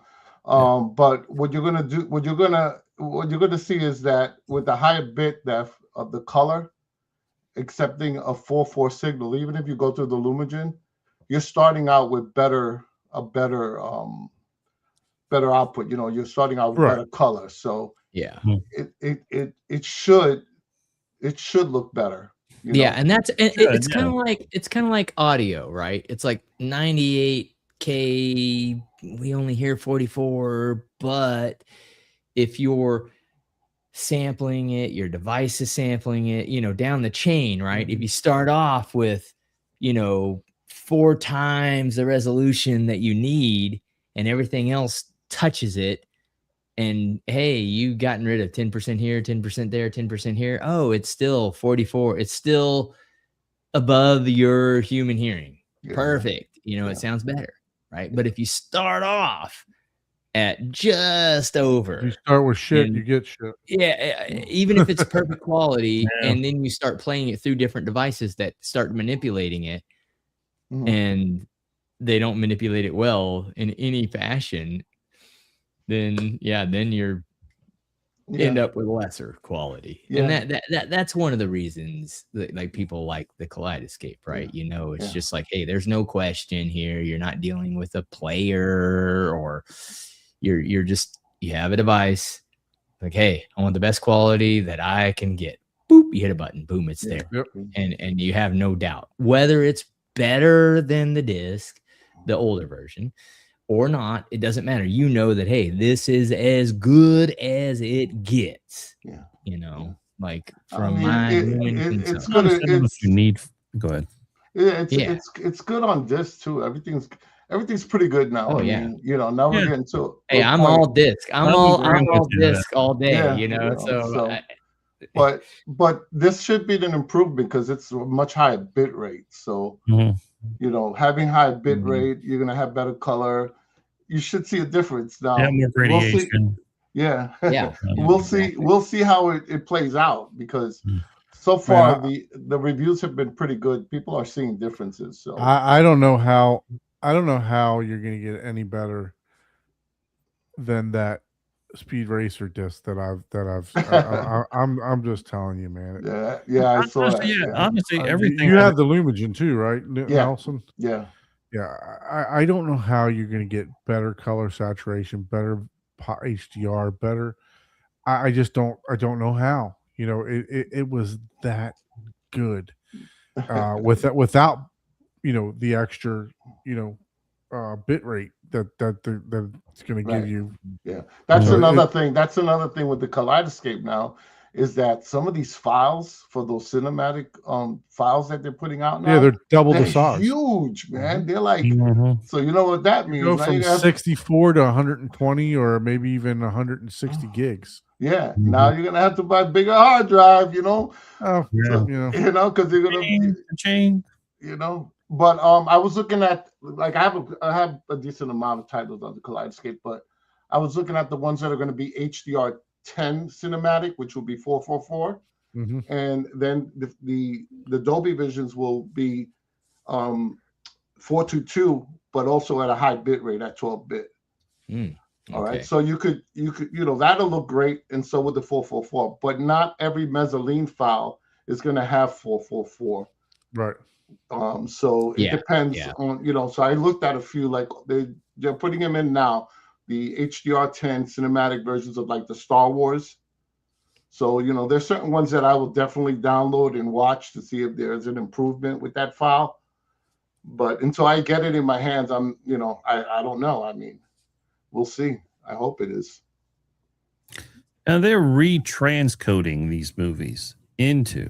Yes. So these weren't native to begin with, so they're When they mastering them now, they're mastering in this new format, this cinematic format, which is a higher, the higher bit rate and all. So we'll see. So basically, there's no color subsampling, of it. So it's a straight.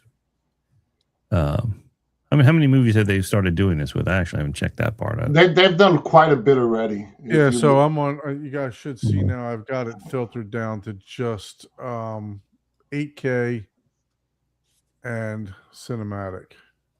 Let me just take Wow. off the Yeah. cinematic. 8K and There's cinematic. only one 8K title in the Yeah. bunch, and it's not even a real Oh, movie. okay. I was like 8K. Here's an interesting spec, interesting tidbit.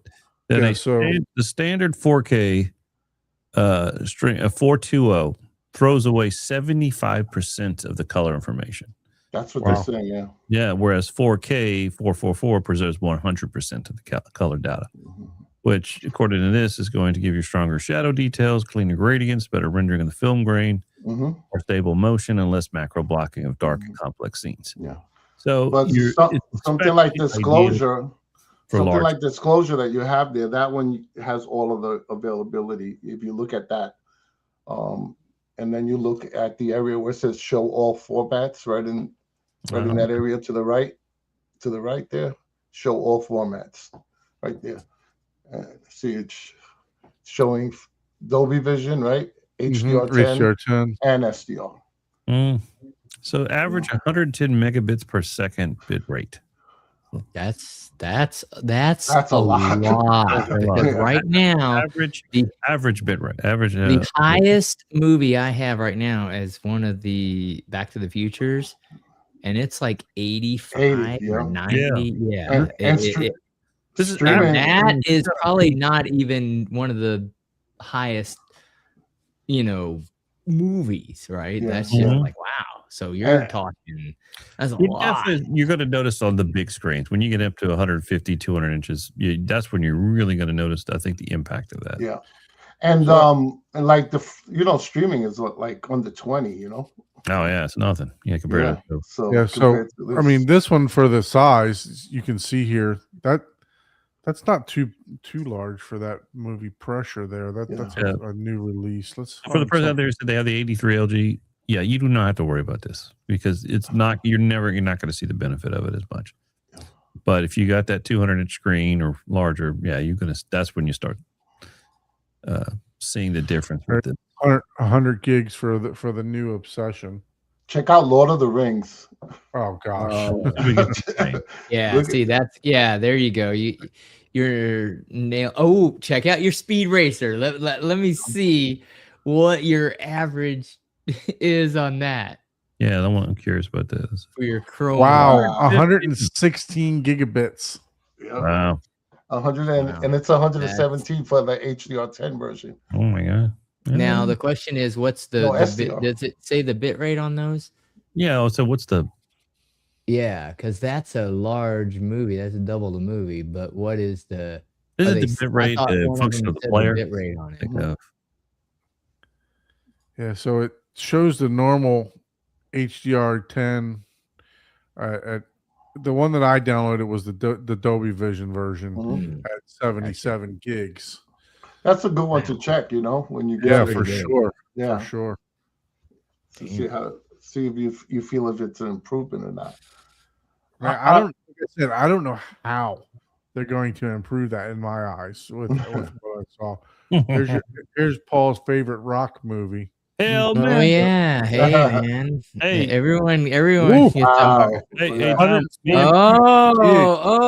Oh, look! It just trampled Speed That is Racer all the that is a hell. long movie though. That But is it's a long movie movie, too, yeah, though, right? yeah. What's Oh yeah, Hey, that's John, we right. did watch that movie, me and my dad, and he said it sucks.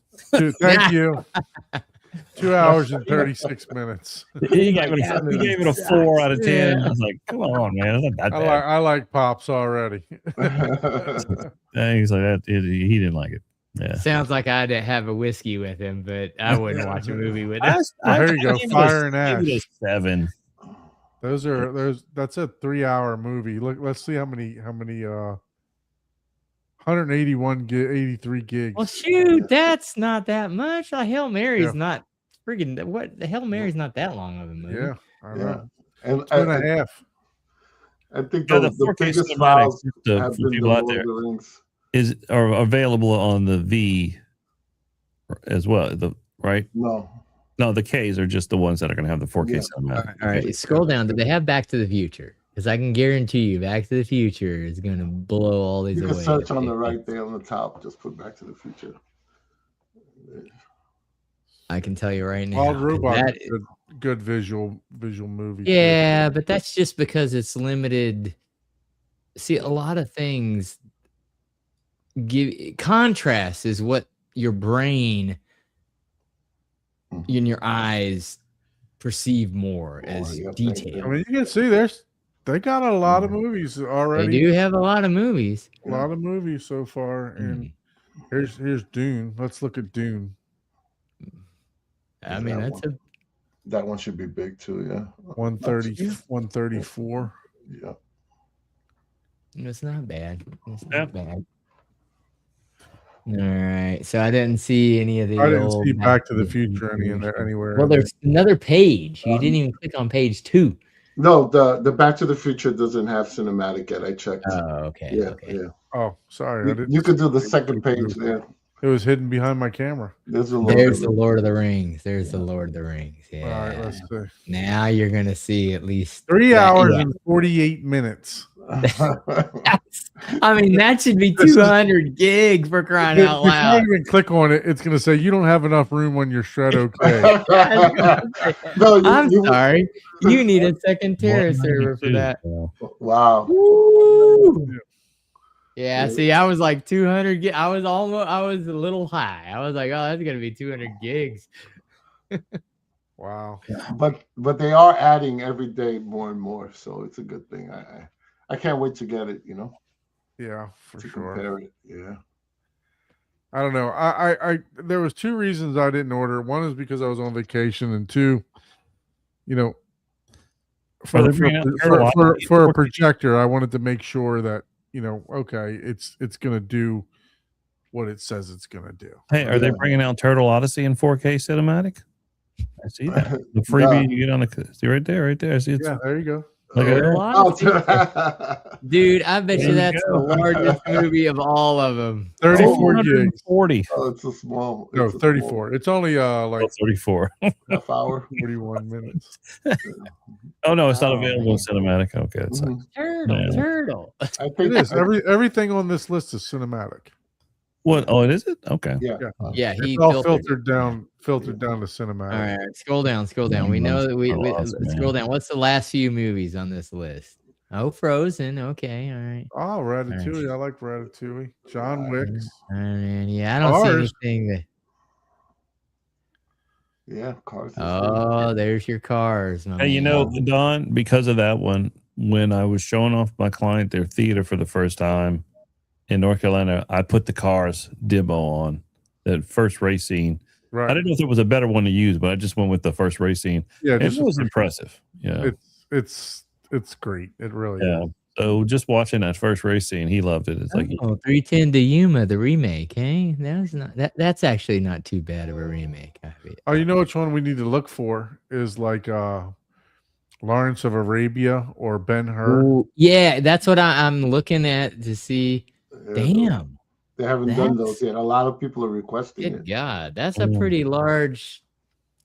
I mean, that's a pretty large movie. 2 But you hours. notice the 4K.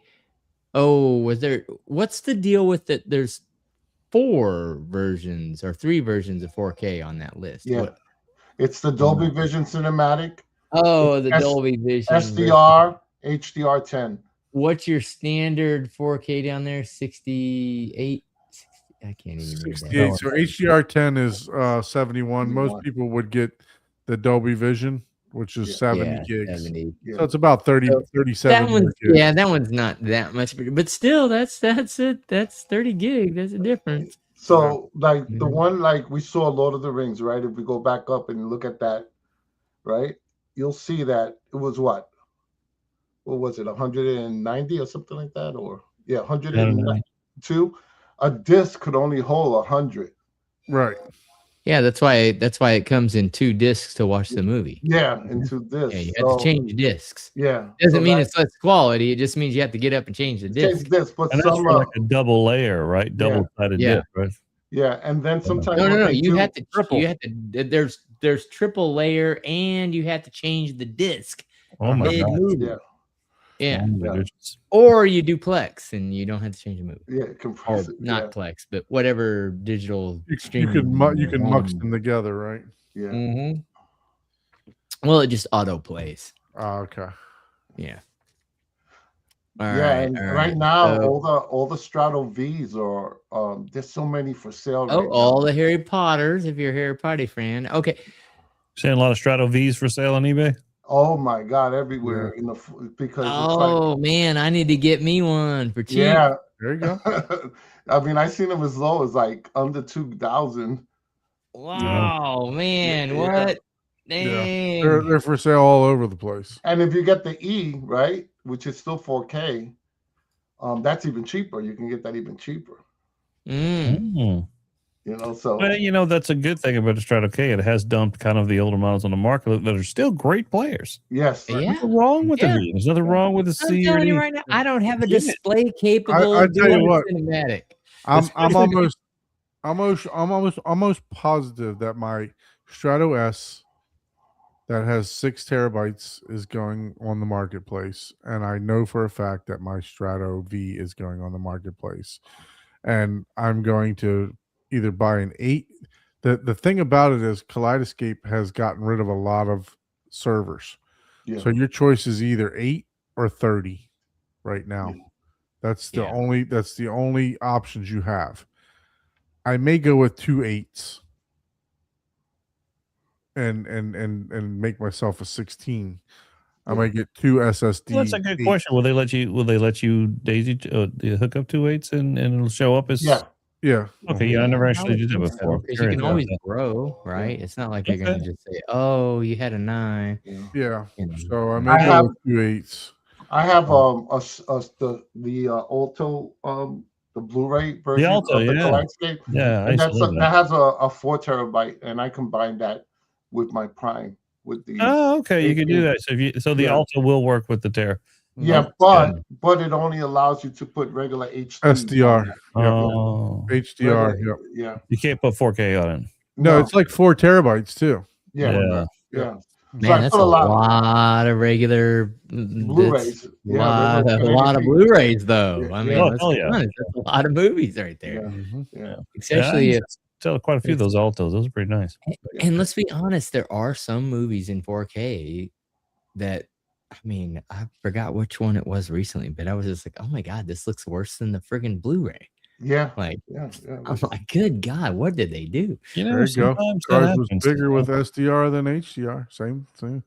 Yeah. So Well, it also depends on how much time they took, in the authoring of creating it. Sometimes the older resolution stuff was just The way I equate it Awesome is it, like, a lot of people are like, oh, this is a higher bit rate. Like, look, a bit rate or size of file or whatever, think of it as the difference between being delivered in a minivan versus a tractor trailer. The size of the vehicle doesn't determine the worth of the package inside.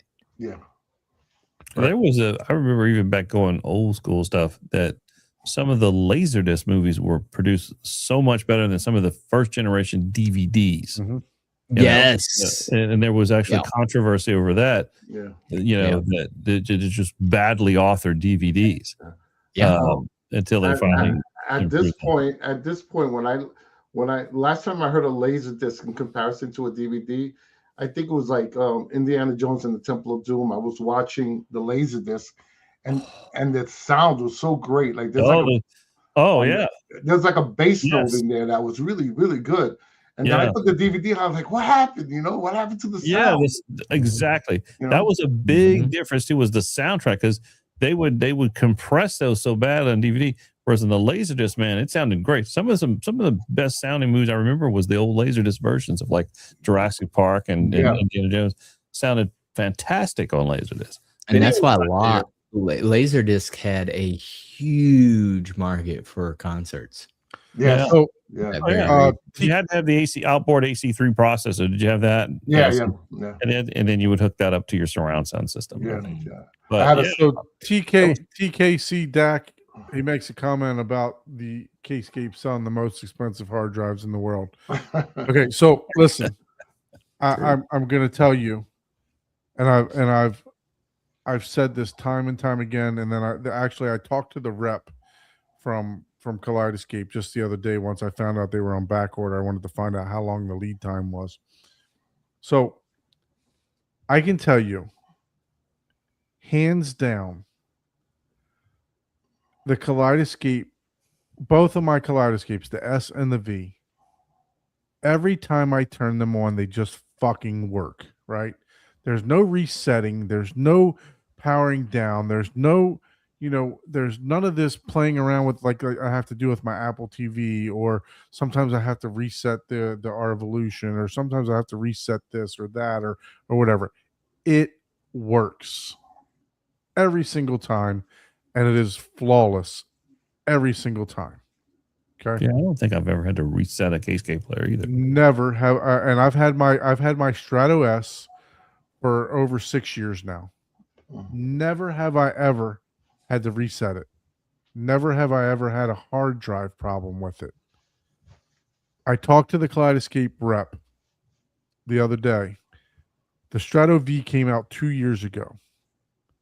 For the very first time in 2 years, they had one Strato V drive go down. In 2 years. No, out of however many Strato Vs they sold, they never had a hard drive go down other than one. So look, man, I mean, I can attest to it that the longevity, I don't know what they're using, but the longevity of whatever they are using, it's a damn good drive. And truthfully, you're paying for the convenience. You're not paying for the equipment. You're paying for the licensing fees. You're paying for the mezzanine files. So think of it a little bit differently other than its storage. Yes, I know you can go out and buy. I mean, if you look at it now, 18 terabyte hard drive isn't cheap. They're $600-700. You know what I mean? I mean, they're not cheap at all, you know? So, yes, you get a lot more storage, but I think the convenience in itself for a player for the amount that they've marked these down have gotten them down to. I mean, these systems 10-15 years ago were $30,000 and $40,000, and they've driven them down to a player now that can play. Yes, you don't get the full all-on storage as you used to, but you get a player with a 1 terabyte drive for $5K, compared to what they used to be. They're definitely moving in the right direction, Yeah. for sure. Yeah. I could tell you this too, that the Alto that I have in the system, that was released in 2014, and it's still working like a charm connected to the hard drive. I mean, regardless what you think about Kaleidoscape, if the biggest and only complaint you hear about it is the price, well, okay, it's not for me, just for that reason alone. So I'm out. But that doesn't mean I don't like it. It's just Right. it's just not for me. It's not in my price range. So it's automatically out. I'm not ever going to buy a Lamborghini. I'm not gonna ever buy a Bugatti. I'm not gonna buy a Rolls Royce for my, commuter car. I'm not in that realm.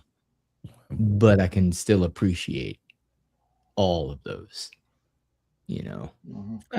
Well, for most of us, probably if I wasn't a Kaleidoscape dealer myself, paying that retail amount, I'd probably be hesitant too. But the only benefit is that I get to I can buy it at cost and helps me, save some money. But yeah, it is kind of a high entry to get into that unit, but it is wonderful once you do. It's a good product. It's fun, and unfortunately, it's not for everyone because of the price, but it definitely. Or you could pay me $10,000 to keep up your digital library. There you go. Yeah. I would do that. Yeah. So Andrew says that on the JVC, if you enable the low latency mode on the JVC, completely stops the internal down conversion, outputting the Strato K's uncompressed 444. However, you do lose the frame adapt, but maybe if you got a processor. That was the case with the older projectors, that you can do that. My understanding is that the NC900 and the 800 that you have, you can't do that anymore on those projectors. We'll have to see. We'll see where it goes. Mm-hmm.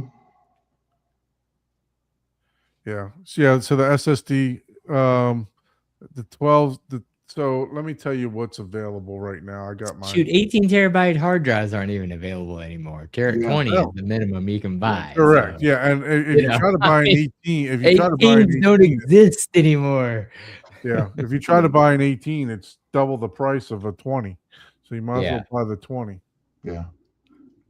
So looking at what's available, you have a Mini Tera Prime SSD for 10 grand.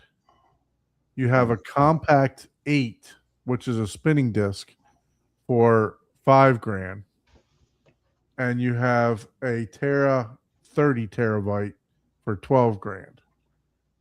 Then you have a Tera Movie Prime server, 120 terabytes for a whopping 35,000.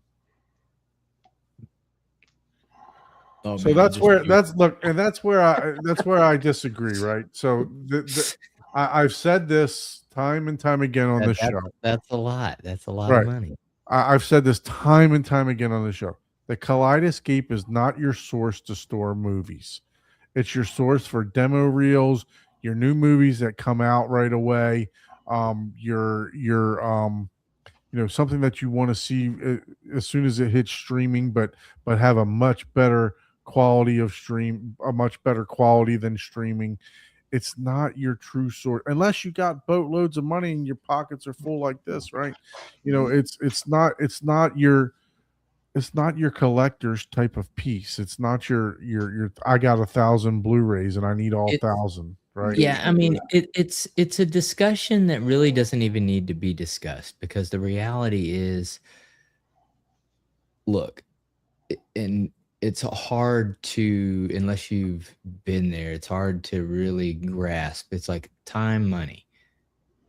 For some people, sitting down and ripping a disc is more time Then it's than worth it. money for them. Yeah. So it's like, I'm just, dude, just make it happen, right? Mhm. I have friends back in the day that, yeah, they had a great time with them. Whenever they were ready to party and have fun, they invited me because I'm a fun guy. But they never asked me for business advice, that's for sure. Mhm. But yeah, they weren't the type to like, dude, I'm not even. What are you talking about? Booting a computer up to back up my movie? No, Yeah. that's never happening. Yeah, I was Like, thinking about this dude. statement about. You know, Sorry to interrupt, but going back to what someone said about low latency mode, that's not a pure pixel pass through. Like it's not going to automatically let 444 pass through. It's still going to, it's going to maybe turn off some of the processing blocks that affect latency, but it's still going to convert it or operate at its internal at 422 or 420, whatever it is. So it's not going to pass through 444. I saw that. I was thinking about it for a second. It's like, I don't think it does that, but so it's still going to bring it to what it natively can do. That would be nice, but yeah. I don't think that low latency mode on that will do that. So Anthony, I Might be wrong. think that you need to have a talk with Kaleidoscape, right? And also, I just want to make sure. I remember you telling us. Well, I don't remember you telling us because I don't. I'm going to bring this up.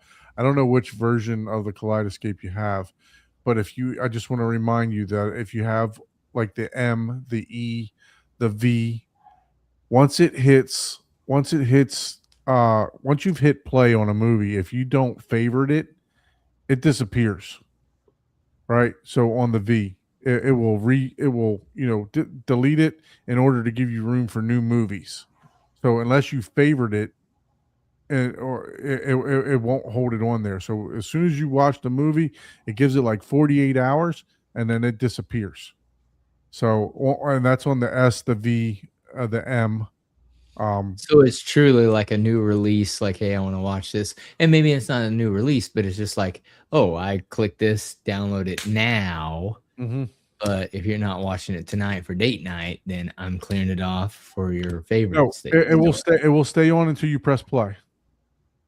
Oh. Yeah, that's how the rentals work too. What do you mean press play? It'll stay on. there. What do you mean? So like when I download to my So it Shudder, deletes it when you hit play. no, So the play is the delete button. Once you watch the movie, 48 hours later, it will Okay. delete it to Oh, okay. give you room Yeah. Okay. for Okay. new I see what you're downloads. Yeah. Yeah. I'm assuming that, I'm just making the assumption that, hey, I don't know. your collection is things you've watched already before. Unless you have like a larger Terra server, you're Right. not, you're just having things on there that you're watching. immediately. Yeah, so it looks like you got the Strato C. Look, I mean, it definitely shouldn't be doing that. That'd be something that I'd be reaching out to Kaleidoscape about. Yeah. That if you know to send you that for them to send you a new Strato C. I've not, as a dealer, I've not heard of this. I've not heard of any of my customers ever having this issue before. I've not checked the forums or anything for this type of issue either.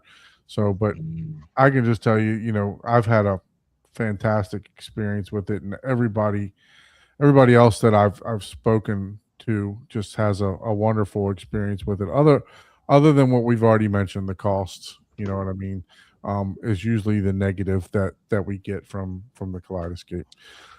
So this show has turned into the Kaleidoscape show. If you'd like to purchase a Kaleidoscape, if you like, I know, man. I need. You need to get one of their reps to send me a damn shirt or I'm gonna start a layaway program. a hoodie. Yeah, I need a K-Escape hoodie. If you'd like any more information on the Kaleidoscape, please email me at hometheater@2020gmail.com. Or I'm probably promoted. I'm the Plex guy here, and I probably promote it It's more good than luck with anything. Flex. Or you can reach out to Abe at 3D Squared. See, we don't handcuff dealers on this show. There's enough room for everybody, right? So, Oh my god. but yeah, no. So let's move over off of the Kaleidoscape subject because we are coming to the last portion of the show. I'd like to share some photos of the theater that Abe just finished.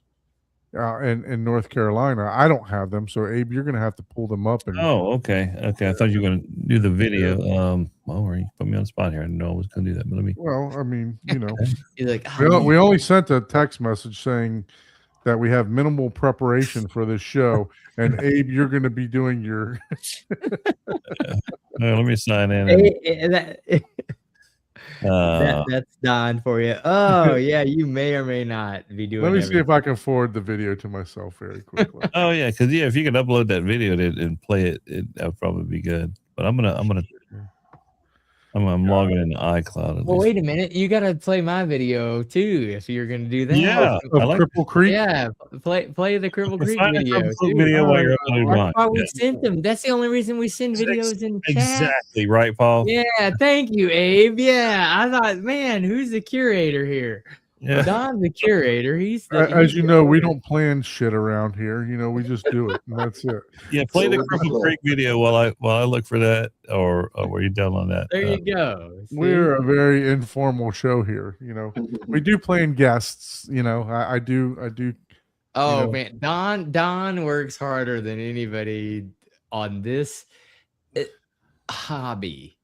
Mhm. You really, you definitely, you know, if anyone wants to buy, Don definitely earned he needs the $5 commission for the K-Scape thing. I agree. Oh man, no, I do. I like. You know, speaking of this, speaking of promoting other dealers, I actually talked to Michael today, Youth Man, and he's going to be coming. He's doing a training for he's going to become a dealer for Denon Marantz, and he's going to be doing some training and stuff in Fort Lauderdale. And he posted on our community page that he was looking to do some home theater tours. So I said, really, dude, you know, you don't even call me. You just post something on the page and you wait for me to call you. You know, so I reached out to him. I reached out to him and say, hey, you know, you're welcome to come over. So he's actually going to come over Tuesday night, and I don't know if we're going to do a lot of filming or what we're going to do, but you know, we'll just talk about my journey and stuff like that. In the works, 10 years, almost done. Be on the lookout for that. It's never done, dude. It's never done. Mhm. So I'm almost done drywalling. The last spackle is on. you want your video played or not? Oh, I thought you were going to play the Cripple Creek. See, and he's a bully, man. See, he's a bully, man. I take that back. He only deserves 250. Give Abe the other 250 on that commission. Oh, just because God. he's a nice guy. All right, let's see if I can share this, and then Okay. I want to make it. And then I've got mine ready to go afterward if you want. Oh, see, look at that. Look at There that. you go. Now this See, is I can operate this. I can operate this version of our. The last version that we had, Ike had to drive. I couldn't. But this one I can operate. So that's I like to keep it simple myself. Can you go full Yeah. screen on that or no? Yeah, you can even go full screen on that. I think you can hit the full screen marker. yeah, there we go. Look Oh, at that. man, it's very pixelated. Yeah, it Oh, is there very it pixelated. Yeah, I think that's just the play from play. The exciting world of Cripple Creek. Yeah, I Like know, a third right? world country. So there was some off-roading that we did that was supposed to be like a 1 to 2, and it ended up being more of like a 4. That's pretty And cool. the rating on some of the off-road community was like, "Oh, impassable, road blocked." Wow. Oh yeah, that was ran some great drone piloting is what that was. That was The what auto that crashed. follow feature. Yeah. Oh, Yeah, look at that shirt. See, that was if Slide Escape would have sent me a hoodie, I would have been wearing that. Is that your was that your vehicle or somebody else? That's right there? McCoy's vehicle, and it's a lifted F-150, and it's Wow. and we welded some sliders on the side that may or may not be welded that well because it was Yeah, that was good. I know who welded those on there, and he's not that person's not that good at welding. He's not a good welder. Yeah, but after that he definitely improved quite a bit. Oh, cool. So Hey, there's a first time for everything. yep, I'm telling you that. And hey, it was great. It was one of those things where I learned a lot. And hey, they took a couple rocks where the rock sliders where they flexed and they didn't break off. So I'm like, all right, well, that person's welding was good enough to protect the doors like they're supposed to, because that's what the sliders are there whenever you're hitting. Because these rocks were like 28 inches tall. Like they were huge rocks. Like a lot of people on the off-road little segment were saying, hey, this road's impassable now, or boulder fell down in the middle, and we're my buddy McCoy, he's driving over it. I did a pretty poor job of spotting him. I drove him over it, and he basically dead bottomed the whole whole bottom of his truck was just sitting on a rock. But Oh my he God. said No. he has enough. Well, let's all-wheel see drive and if stuff backed up. Abe's phone Yeah, let's do does that. a little bit better than the flip phone that you used to shoot that video. you were shooting. See if it works better. I You were know, shooting right? in 111. My right? 1980s flip phone. You didn't like that video? let's find out. Oh man. Oh, man, I love that, man. That's awesome. Yeah, that is Full screen. cool. Or there is already in full screen. Yeah. So we got The a old Charlie Chapman picture there. I love it. Man, now That's that great. is I love old that. school. Oh wow, yeah, That's so nice, man. Perfect colors. yeah, there's me. There's our I call it the tribute to old Hollywood is what we're Yeah. calling the theater. I love that, man. That's amazing. Yeah, that Mm, looks great. Yeah. I like these concerts. too. Costas and Mhm. friggin' yeah. Oh man, Let's play it back again. Yeah, the yeah, curtain. that is really That's worthy cool. of another curtain pull. Yeah, for sure. Oh yeah, I love it. Yeah, I really like the black and white. Like, yeah, Yeah, we went and all just black that. and white, grays and blacks, but we wanted to pop a color, and I think the perfect thing was that deep burgundy curtain, which is Yeah, Yep, sure. and you nailed it. You nailed it on and then that for we've got sure. some burgundy throws with the same fabric, some blankets and some Mhm. pillows that for the chairs that haven't came in yet. We're still manufacturing those. Oh, okay. So Yeah, that's- I was gonna say you needed a little bit, but yeah, Yeah. if you did that, then yeah, perfect. Yeah, you had the little cherry on top. On Yeah, that. that's just our little accent of color. Yeah. And Yeah. Mhm, other to bring it pictures. back. Yeah, that's awesome. There Yeah, was so- a theater in Manhattan that I used to go to called the Ziegfeld Theater, Mhm. and they had, the curtains like that, and would start, with the movie and open up, and then there was another very light sheer curtain behind it Mhm. that also opened up, and that always gave you that impact, like wow, you're coming to a show. Oh man, here's an idea for your next one. That is, Yeah, I love do this like that. A good idea. idea too. Yeah, That is this a rack. look at this, man. See, that would be cool.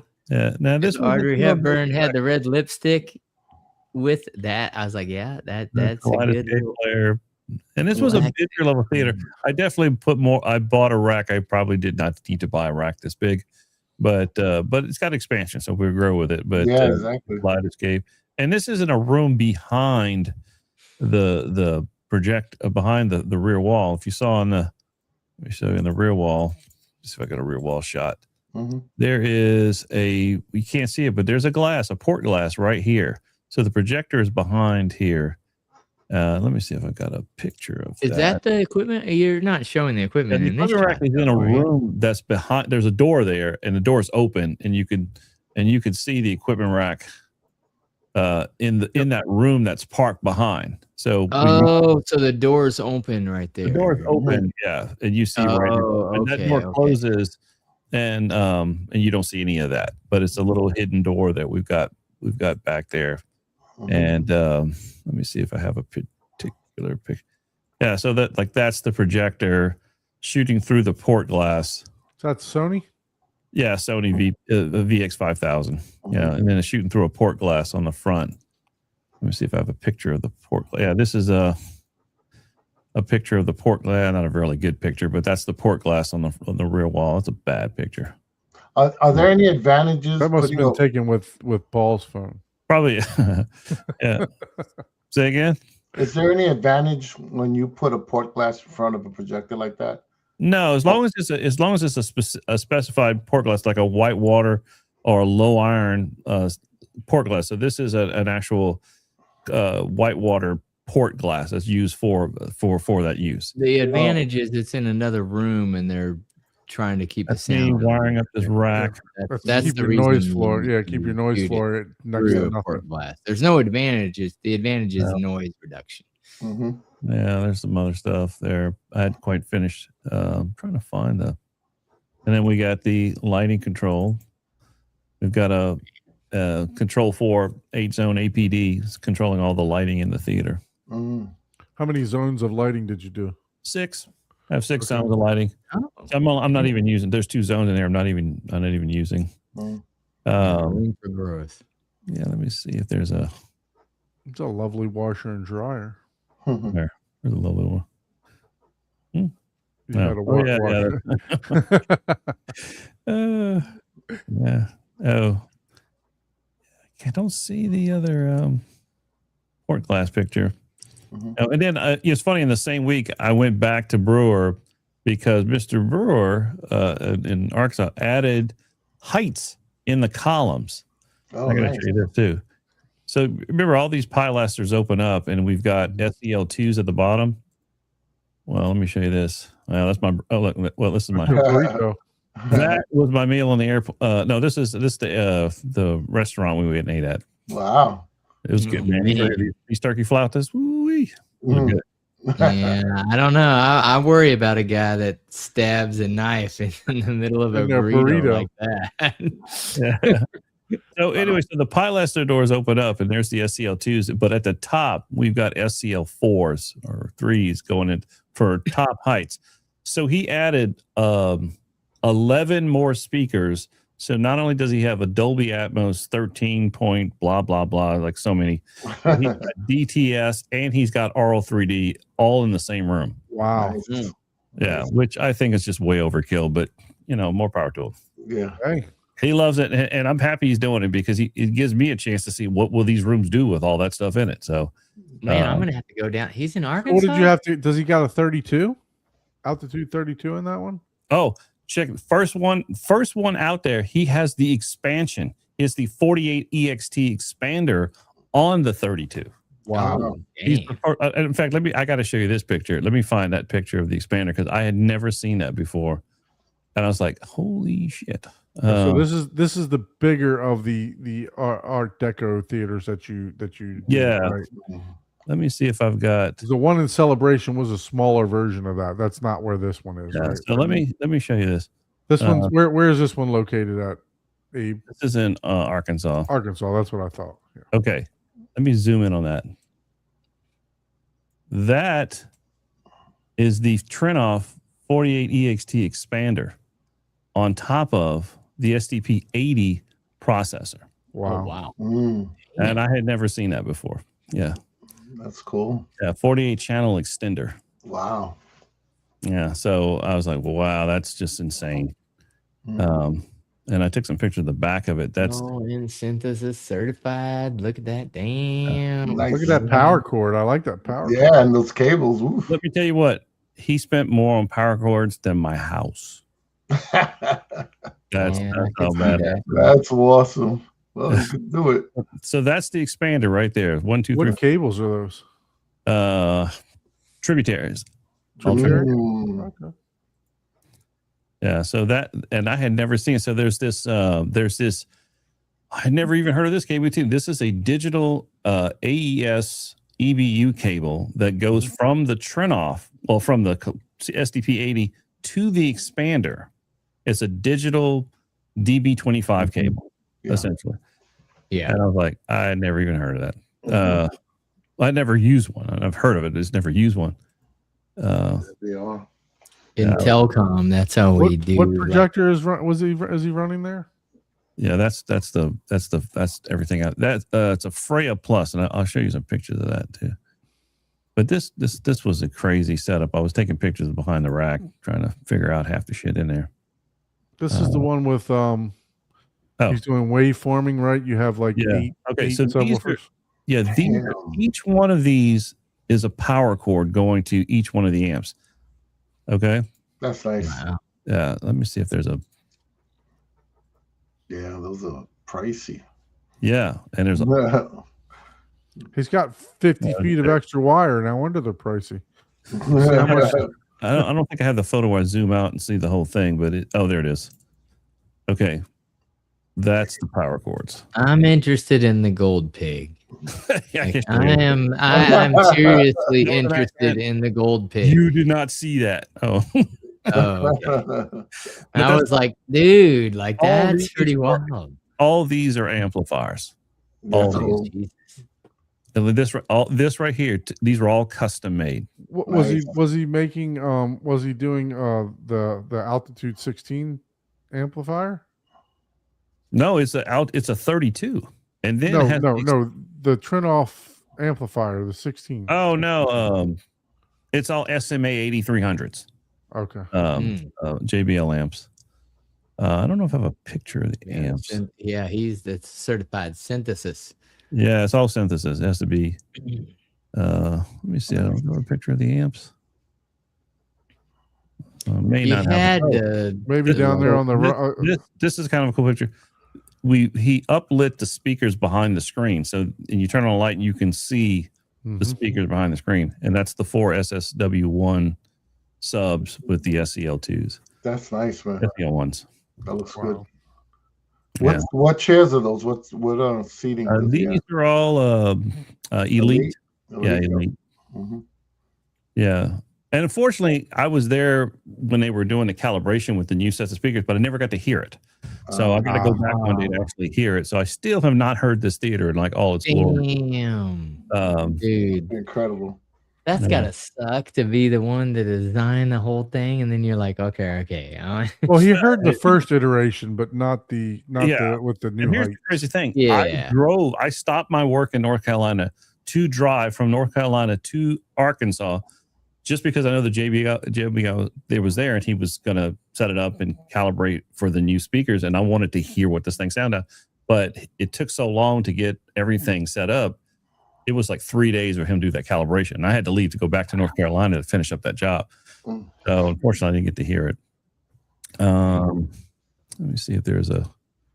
Yeah, this is the project. So that's the projector that's behind the thing. It's a Freya Plus, and that's the big dog. It's insanely loud too. It's in its own room behind the rear wall. Wow. I think I have some video where I'm trying to climb up.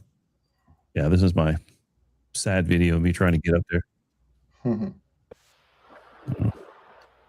trying to go up this ladder to see the projector. Oh, sir, I didn't check. I didn't see you check the ladder for stability. No, I didn't. That's like a professional projector, or Yeah. and what size screen does he have? Arco Freya. Oh, I forgot. 208, Oh man. and that's just shooting through the port glass there. Oh, okay. Wow. But like, I've seen these same projectors like in drive-through movie theater. Okay. So it's Go ahead. They got Yeah. a vent there, like a nice. What's the mounting on the top for, Abe? if you want to suspend it from the ceiling. Oh, so it comes like that. Yeah, it comes like that. We built a stand for it to sit on, so it could be elevated up to the port glass area. I see. But Nice. yeah, it was pretty. It was pretty neat. Oh, and this is I got to show you. This is my door panel I designed. Oh, We cool. needed- That looks good. Yeah. So what I did is I simply have a 1/2-inch fabric wrap frame, Mhm. and these are 1-inch thick acoustic panels that I have tapered to 1/2-inch, so Mhm. they kind of finish flush. Oh And it turned man, out pretty good. I like that. So if you want a simple idea for an acoustical door panel, there you go, Mhm. right there. Yeah. Still looks like a door. Yeah. you know? That way, your landing for your doorknob works just fine, and all you have to do is make sure you get like the extended handle. That's in the back of the room or on the side? Yeah, well, there's a door on both sides of the back. Oh, okay. Yeah, so we have that on both doors. Hmm. But yeah, turned out good. What was Nice. happening? So Okay. Rich asks, when are we going to see Mr. Long's theater?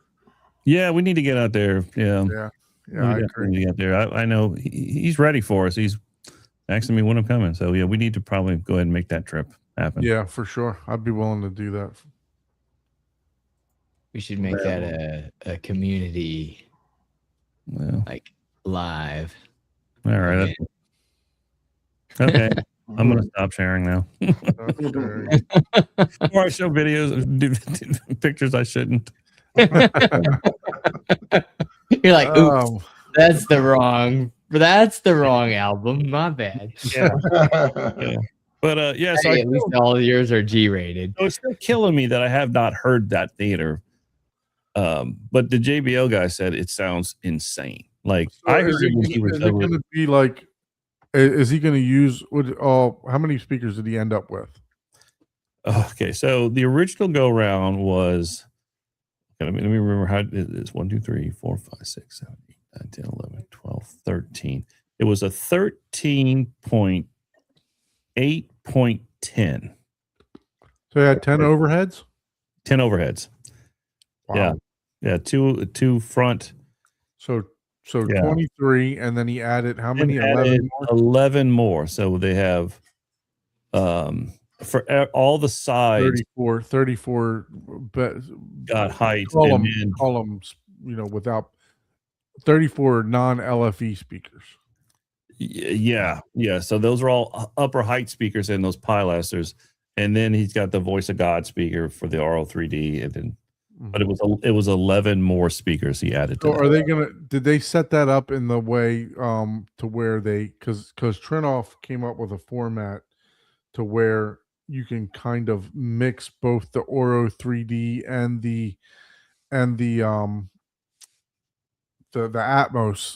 Dolby Atmos together to where they'll perform the best, or did they just go straight Oro and then Atmos? Yeah, according to Daniel Jones, who's the guy from JBL, who's the JBL guru who comes and does the calibrations for these, they calibrated it for Dolby Atmos, for DTS, and then separately for Oro 3D. So it's been calibrated for all three versions. So he had to he ran it 3 times. Wow. And then yeah, for according to that's why it took 3 days. took a long time, and I was like, I gotta go. So so I asked the client, can I come back one day? So when he does DTS, that's going to be object based. It's going to use all 34 speakers. I'm assuming so. And actually, this is a good thing. I'd like to maybe see if he would like to come on the show and explain me what he did, because I wasn't there. Right. So I would definitely like to get some insight myself on, like, how do you even do that? Like what do you have to do, Right. to make that work? Because Yeah, I have no idea. that's a lot. That's a lot. But I do know, man, watching them try to set that up, and how when they added on that 48 channel extender from Trinoff, which from what they tell me is one of the few theaters in the world that actually has that extender on it. I didn't even know they made it. It was cool, man, to see that happen, because that was new territory for me. So how far apart would you say his heights versus his Atmos are? Good question. So the side heights, so the SEL2s were at bed layer right there. Then you go up about another 3 feet, 3.5 feet. You've got those side heights. Then you go up. Mainly used for Oro at that angle. Okay. Right. And they're tilted at a 15-degree angle down inside the baffle, inside the pilaster.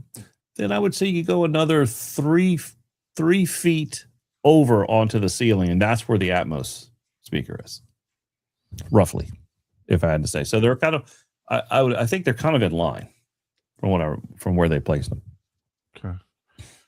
So I was just wondering how much benefit you're going to get with them only being 3 feet apart. Yeah, no, I don't know. I don't either. I'm thinking, why could you have just used I thought the same thing. Why not just use the in ceilings that were there as?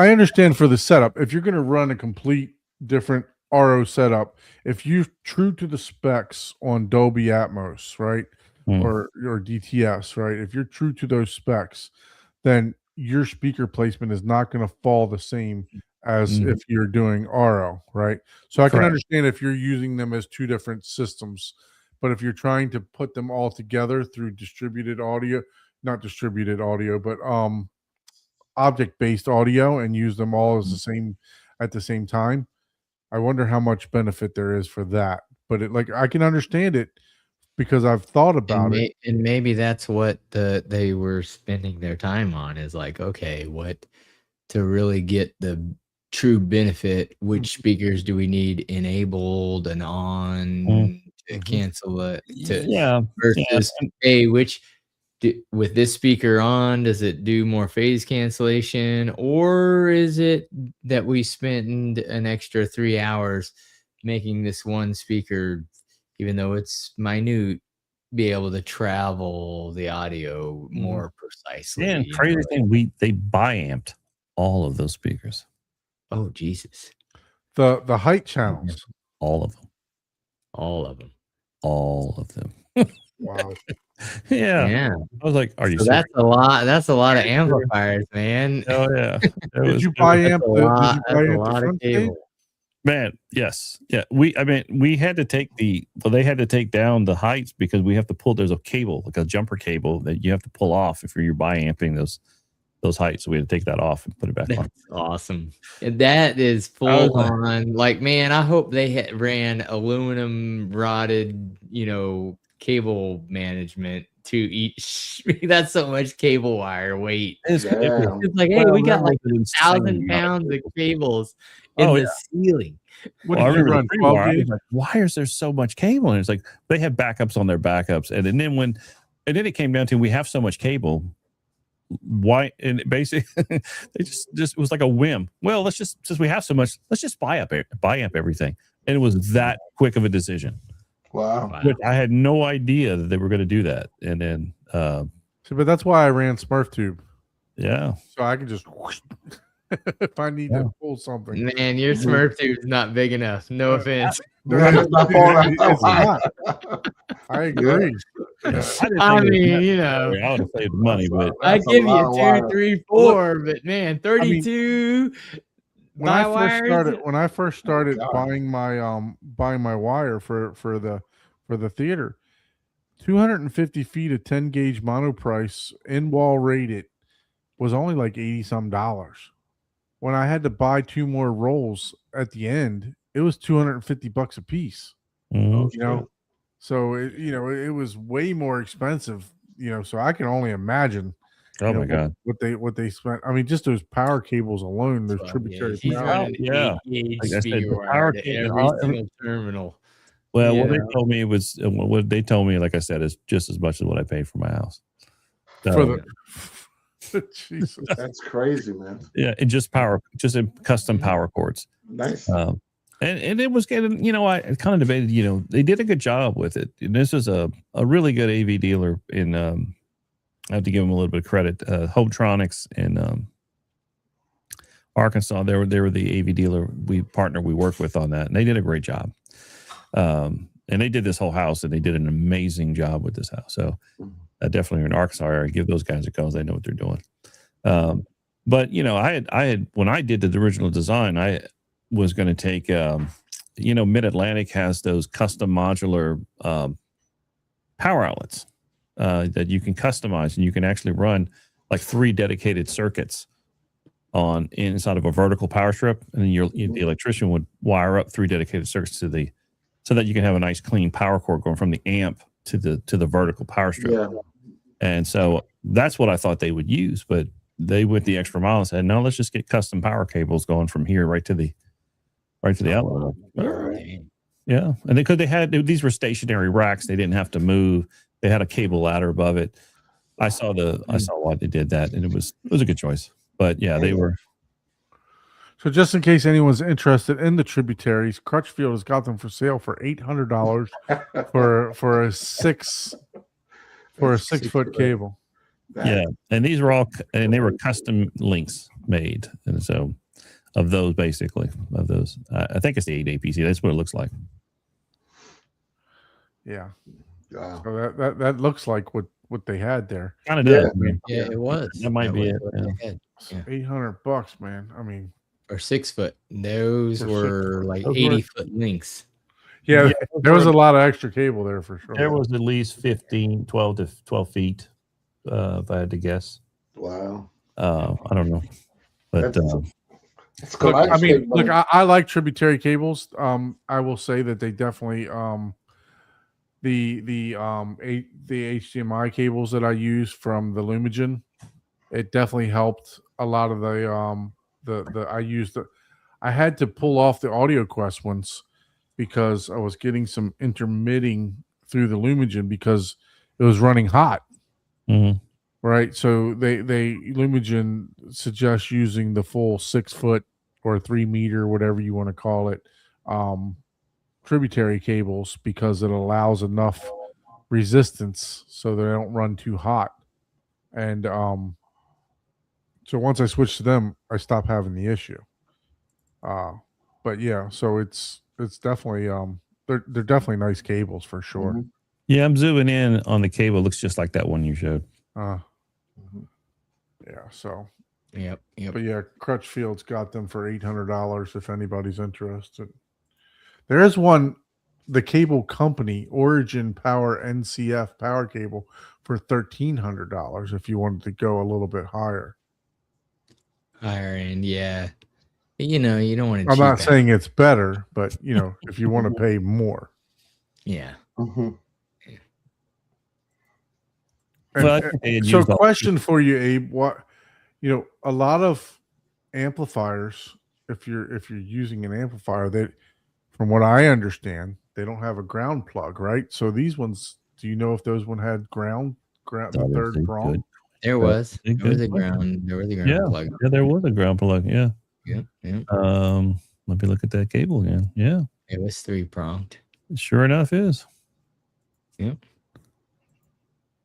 Mm-hmm. They don't mess around, man. Mhm. No, That's what I'm with saying. the ground hum, you worry about that, right? With the ground. Yeah, yeah, yeah. Luckily, we did hear any ground hum in the system. Actually, I was kind of shocked that we didn't have something. Yeah, I mean, you hook up that much equipment. Yeah, we had some hum here and there, and we had to isolate it and find out it was. In some cases, it was a bad cable. We swapped out the cable, and it went away. Yeah. Yeah, we did have a couple bad cables in the mix. All right. Well, Yeah. guys. Oh, here we go. A legitimate question. I saw shielded 14.2s. Anybody?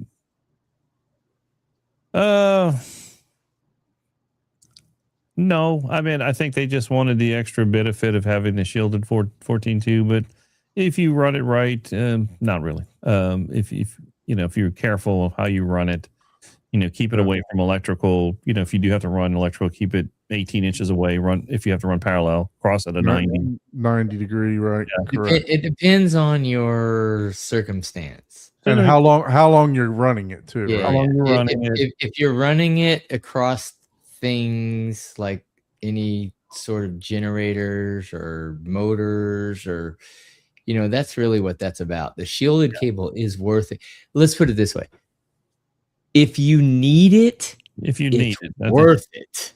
Yeah. For sure. Now, Yeah. Like the other thing too that also, without it. like I use. Do you need it? If you're running it from here to here and there's nothing there.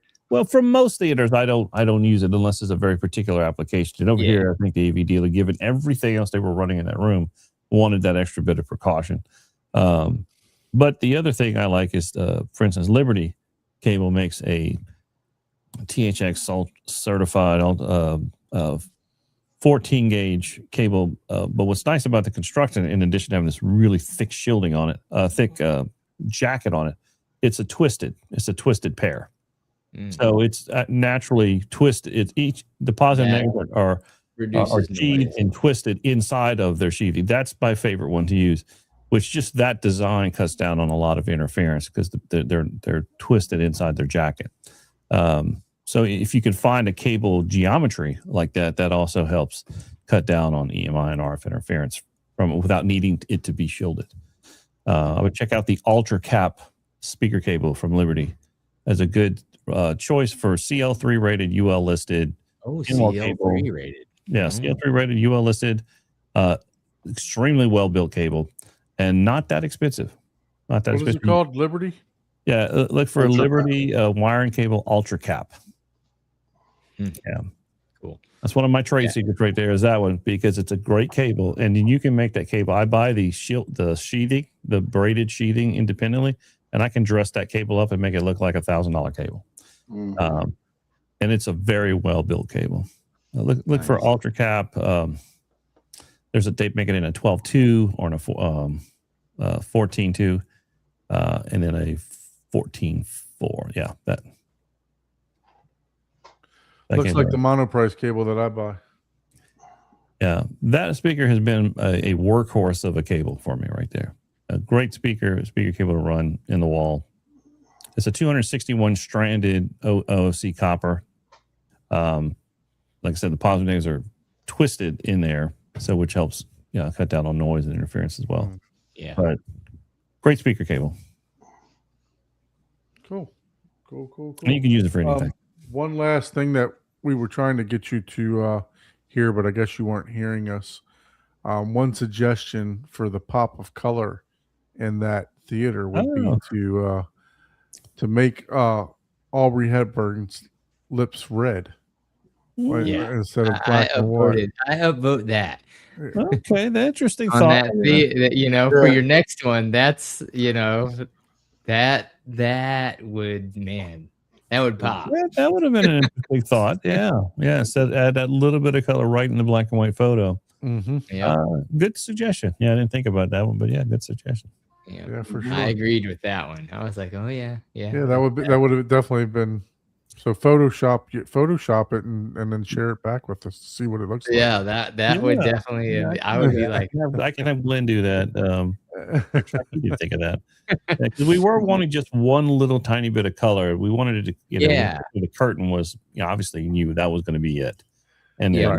have a little accent throw pillows on the seats was gonna be yeah, and that helps a lot. That's But it. yeah, It's I just- like the idea of just like a little micro bit of color in some. There's always there's always a cool aspect of a black and white with just one It's really- item with just a pop of color. You know, Mhm. Yeah. I'll share this. I don't know if to share.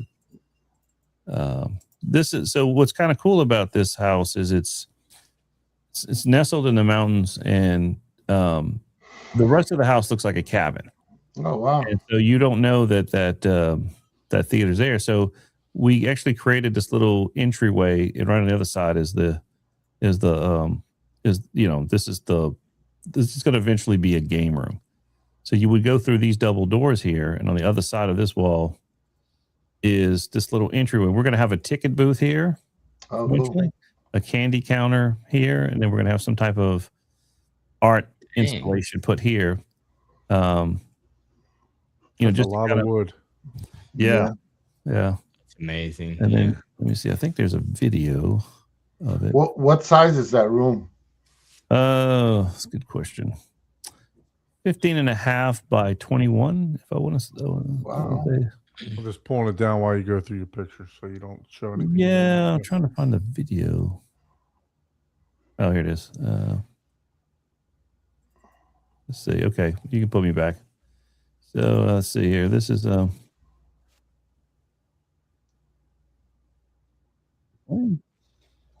It's a short video. okay. Maybe 14 that's not seconds. the one. Okay, escape. I thought Man, it was. Well, must plug be it a in. JVC. That was pure black. Let's get that up. That's a good one. I don't know why it doesn't play. So when you play it, it just goes black. But when you see the thumbnail of it, that's what- Yeah, yeah. I don't know. That may be an Apple crap thing. Oh, they Anyway. might be live photos or something. Yeah, we instead. haven't put the movie posters in yet. Oh, okay, cool. Oh, that is cool. That is really cool. No. So that theater was in the cabin. Okay. Yeah. Yeah. See, I thought this is a different one. That is I too showed it. cool. So what state is this? Like, is this It's in in North like Carolina. Colorado? North Carolina. Oh, Yeah. okay. Yeah. That makes sense. I That don't makes have a video of that. Whatever. Yeah. Yeah. That's cool. Yeah. Yeah.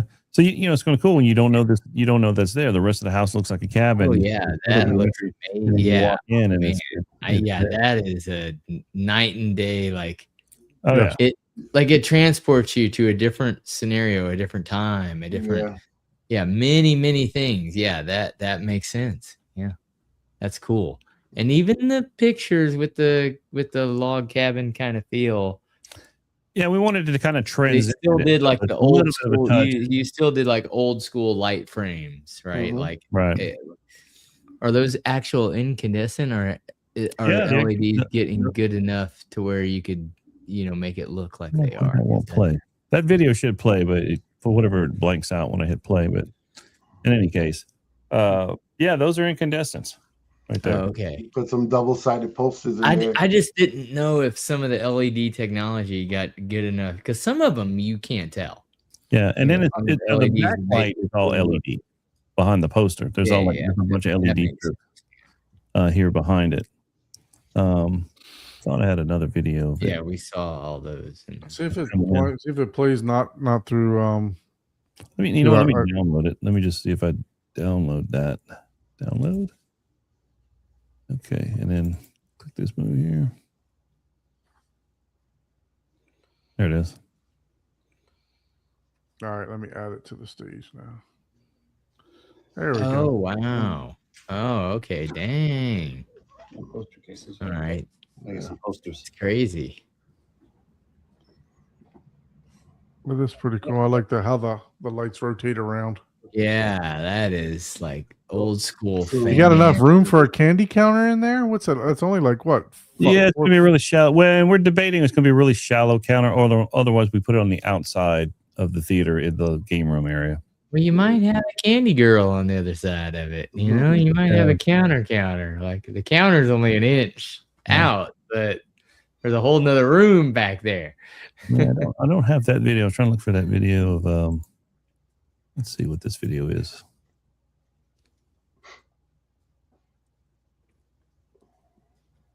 Oh, that's just another looping around the video. Well, I can tell you, I'm out. Oh, you did a good job on that thing. It's time Oh, to there's me looking like I'm. call it a night. Paul did a good job on that stout there. Yeah, good job. Yeah, up there. It's only 6%.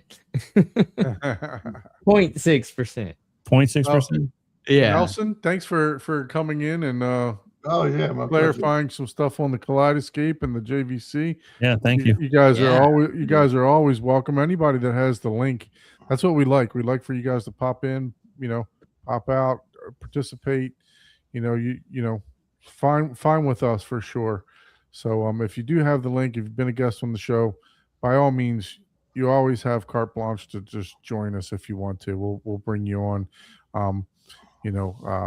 Unless we may have we're trying to line up some industry guests, you know what I mean? So at that time we'll give them their time, obviously, you know what I mean? But unless you own the product and you want to come on and talk good things about the product, that's on there for sure. But yeah, so listen, everyone, we definitely appreciate you joining us back from our vacation. Once again, if you'd like information on the Kaleidoscape K or any other Kaleidoscape products, please shoot me an email to horizontheater@2020gmail.com. Also, if you need a theater design or you need a Kaleidoscape, reach out to Abe at 3dsquared.com. And as usual, please like, share, subscribe.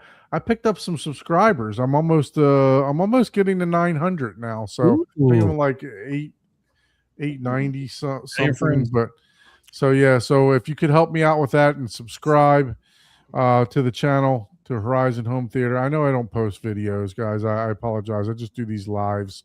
I was talking to Michael about that today. It's just very time consuming with 2 jobs and a young child, and I like to watch movies too. So I want to be able to do that and report back to you guys. But so yeah, if you could subscribe to the channel, mainly just for the live show. I will eventually get to some videos and stuff like that. But You're gonna have to make a video on that new K-scape when you get it. yeah, for sure, definitely have to do that. Man, maybe we'll have to collaborate on some videos. If you'd like to be a guest on the show, please shoot us an email at hometheaterhublive@gmail.com. We are looking for some more guests for tours. Maybe we can get an update on Anthony's progress. Abe, next week, Yeah. maybe we can bring him back. Yeah, we're working on it. So we've got the footprint. Yeah, we've got Yeah. I mean, you sold him on a K-scape, right? I mean, now that it's the latest and greatest thing, he needs an upgrade. I mean, I'm also working on with Daryl there, working on his stuff. So we're finally moving. We're inching it forward a little bit more. So Derek, with Derek. Yeah, with Derek. Yeah, Very, very good. Very good. Daryl. Yeah, Derek. You said Daryl. You know, I thought Derek Harrell, and I put 2 together. And my other brother, Daryl. You know, it's getting late when I just mashed his first name and last name together. Derek. Yep. That's funny. Oh, man. Yeah, it's getting late. For sure. On that note, well, once again, if you'd like to be a guest on the show, please shoot us an email at hometheaterhublive@gmail.com. And hey, until next time, lights down, sound up, and don't blame us for your next K-scape. All for right, sure. guys. Yeah. Thank you. And if you want to throw away one of those,